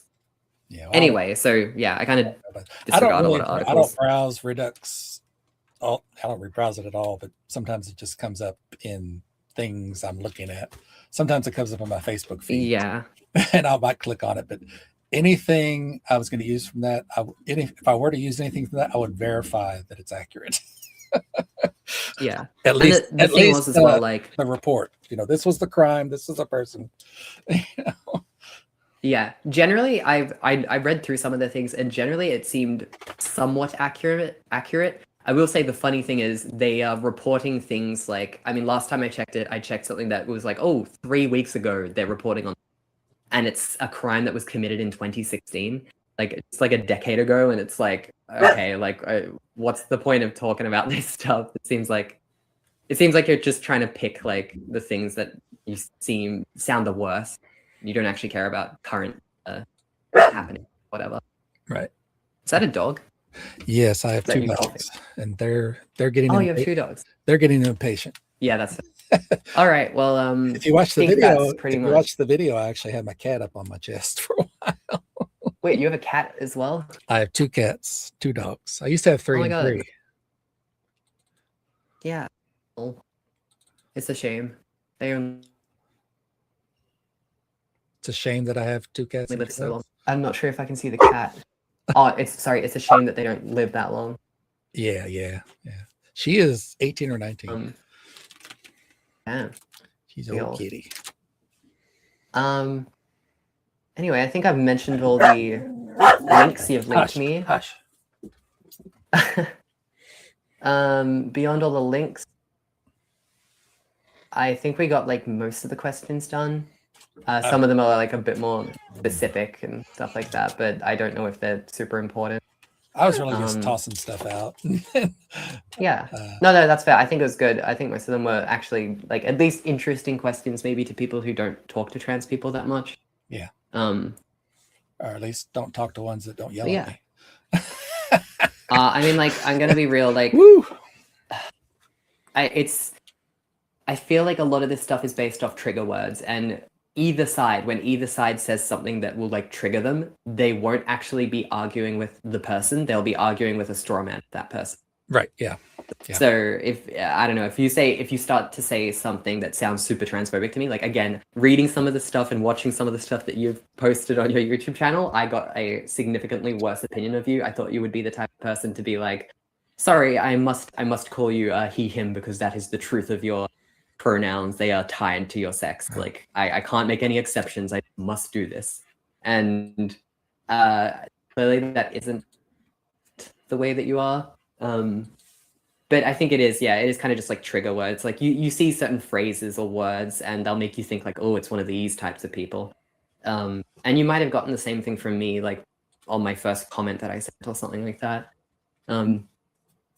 If I did, I didn't stick. As soon as, yeah. But yeah. Actually, one last question I guess I have. What do you think about the gender critical people who are, I guess, more extreme than you? The types of people who are like, we want to stop people from transitioning, full stop. Like, people should not be allowed to transition. 'Cause I know that's something that's going on in the UK a lot. Like, they've got really shitty, they've got really extreme TERFs over there. No, I wouldn't stop a person from transitioning any more than I would stop a person from getting, they're not the same, but tattoos or piercings, it's their life, it's their business. And I'm something they can choose to do. Yeah. With kids, and I've learned, speaking of talking past each other, I've learned when people like me say children, pro-trans people think I'm talking about 5-year-olds and stuff. But to me, I'm talking about anybody 17 or younger. And, I know when I was a kid and, I never wanted to be a girl, but I just don't think kids can make those decisions that might, if it's going to be something that's going to affect their ability to have children later, I don't think we should be doing that. I had a girlfriend, we were 18 and I wanted kids and she didn't. And that was a sticking point with us. And 6 years later, I get in contact with her. Turns out she was married and she's like, I was born to be a mother. I mean, yeah, people will have different. But I no, think it is something that the longer it happens, the more you can figure out about yourself. Like, I'm gonna be real. Like, I would not have. I don't think it would have been. Like, the one regret I do have with my transition is that I didn't do it sooner. But I don't know how much sooner I would have done it if I got the chance to do it again. Like, I think it would be after 18 still, just maybe not at 23. Maybe I would have like gotten it like right after high school and taken a gap year because COVID was happening then. Yeah. And a lot of people transitioned through COVID actually, which was somewhat it would have been shitty, but it would have also been good in some sense because you can be in some proverbial like cocoon to transition instead of having to transition in front of everyone else. But yeah, beyond that, like I don't know how much, like, because I didn't think about it when I was like super young. I had ideas that looking back, I now can see. Oh, at 11, I was thinking about this thing, which definitely aligns with me being trans now. However, if I looked at it on its face, I wouldn't be able to tell I was trans back then. It's like over time, the addition of a bunch of things together, I'm like, oh, okay, now this makes sense. But back then, like I didn't have the super like, oh, I want to dress up as a girl, like a princess outfit and shit like that. I didn't have any of that. I was like pretty mostly a typical boy for the most part, beyond maybe being a little bit more like overactive, hyperactive. Definitely have like autism related or ADHD stuff. I know my mum's diagnosed with ADHD and so is my brother. My sister probably has it, by the way. She runs around at 1,000,000 hours, miles an hour. But yeah, I mean, it's different for different people. And I had a friend who was in high school with me. Kind of funny. We went to an all boys school, so that's a bit rough for trans people. But she ended up leaving the school to go transition. And I've later like connected with her again because we like met outside of school, and she seems to be working out for her. She didn't transition super early, and I'm not even sure she got on puberty blockers because I don't think they were standard care while she was going through her transition.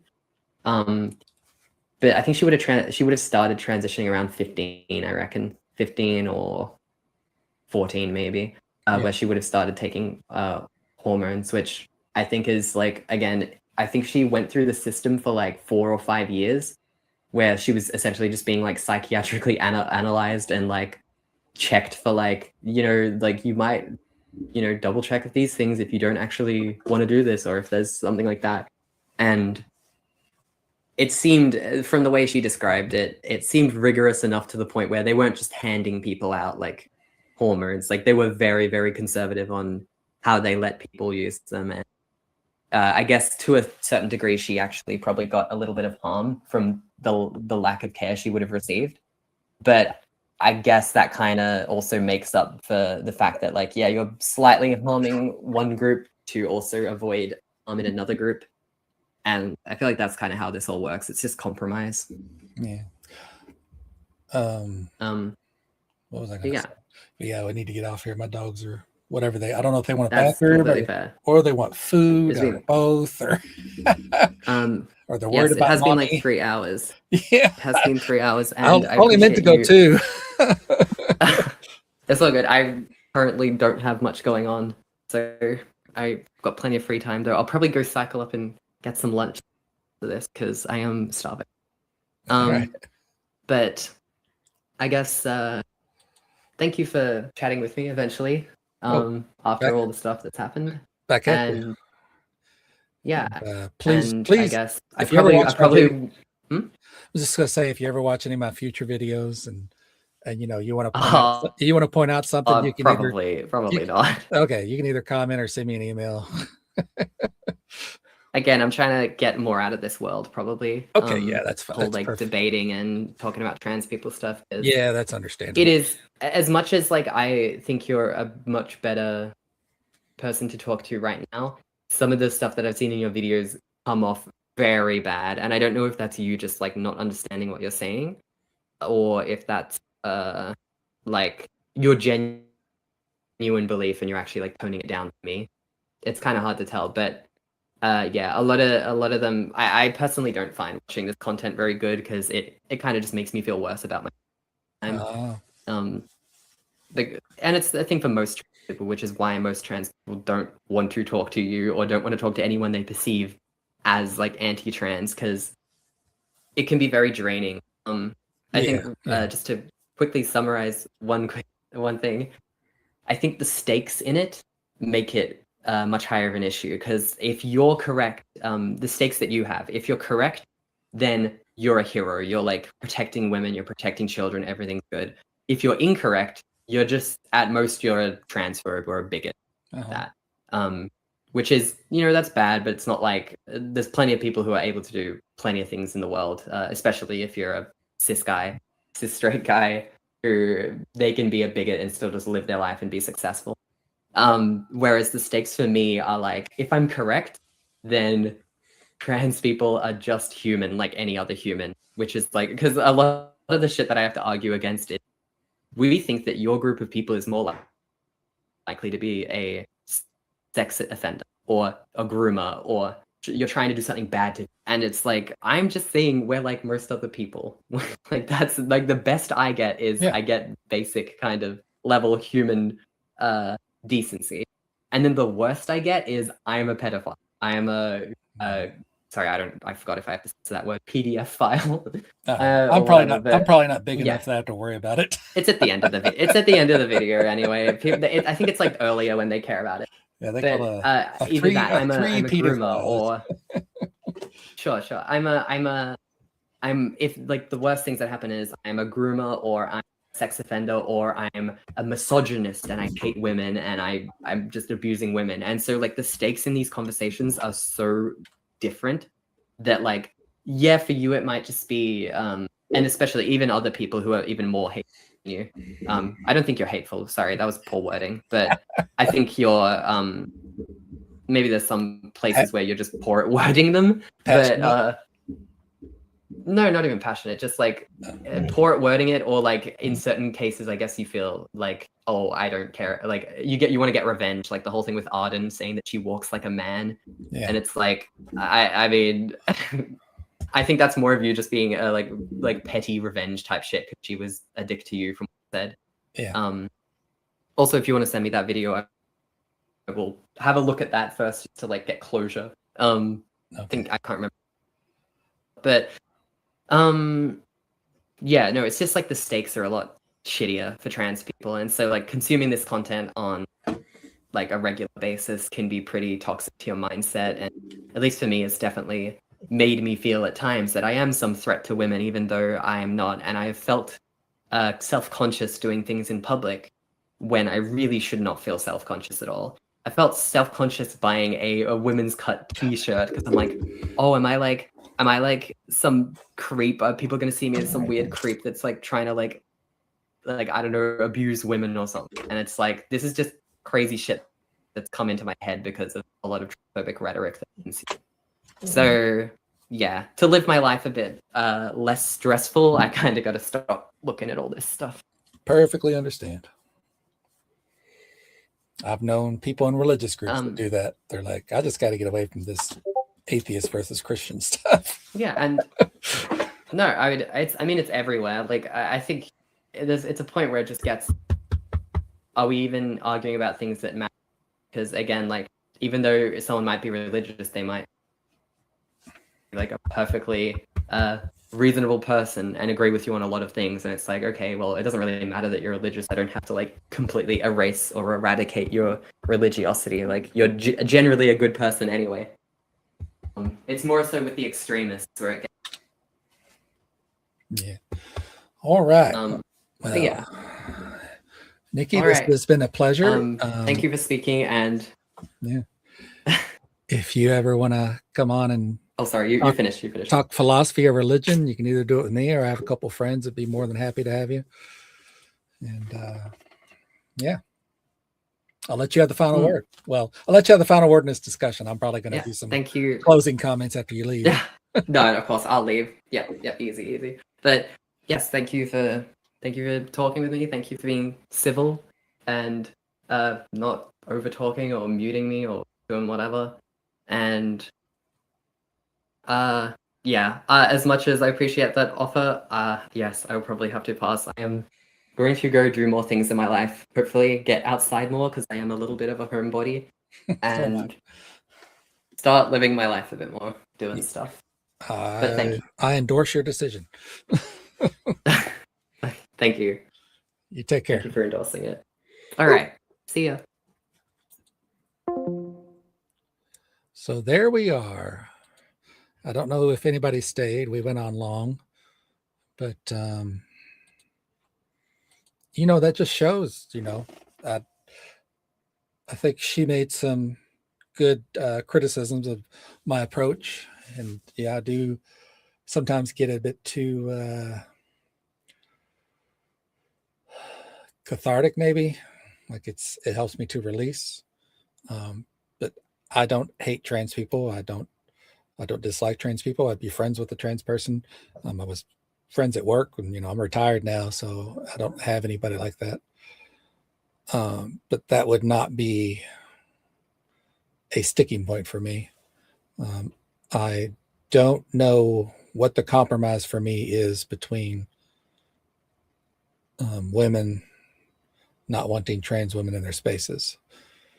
And so we'll just have to think about it. And I will try to work on my approach.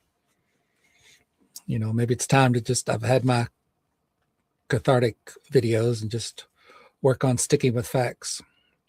All right. But if you have watched this live or you watch this later, please like, subscribe, and comment. And, if you watch one of my videos and you think, even though you agree with me, you think I went too harsh, please let me know.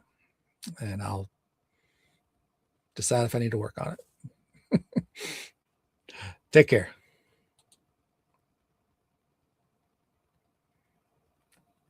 In stream. In stream. Gotta hit it twice.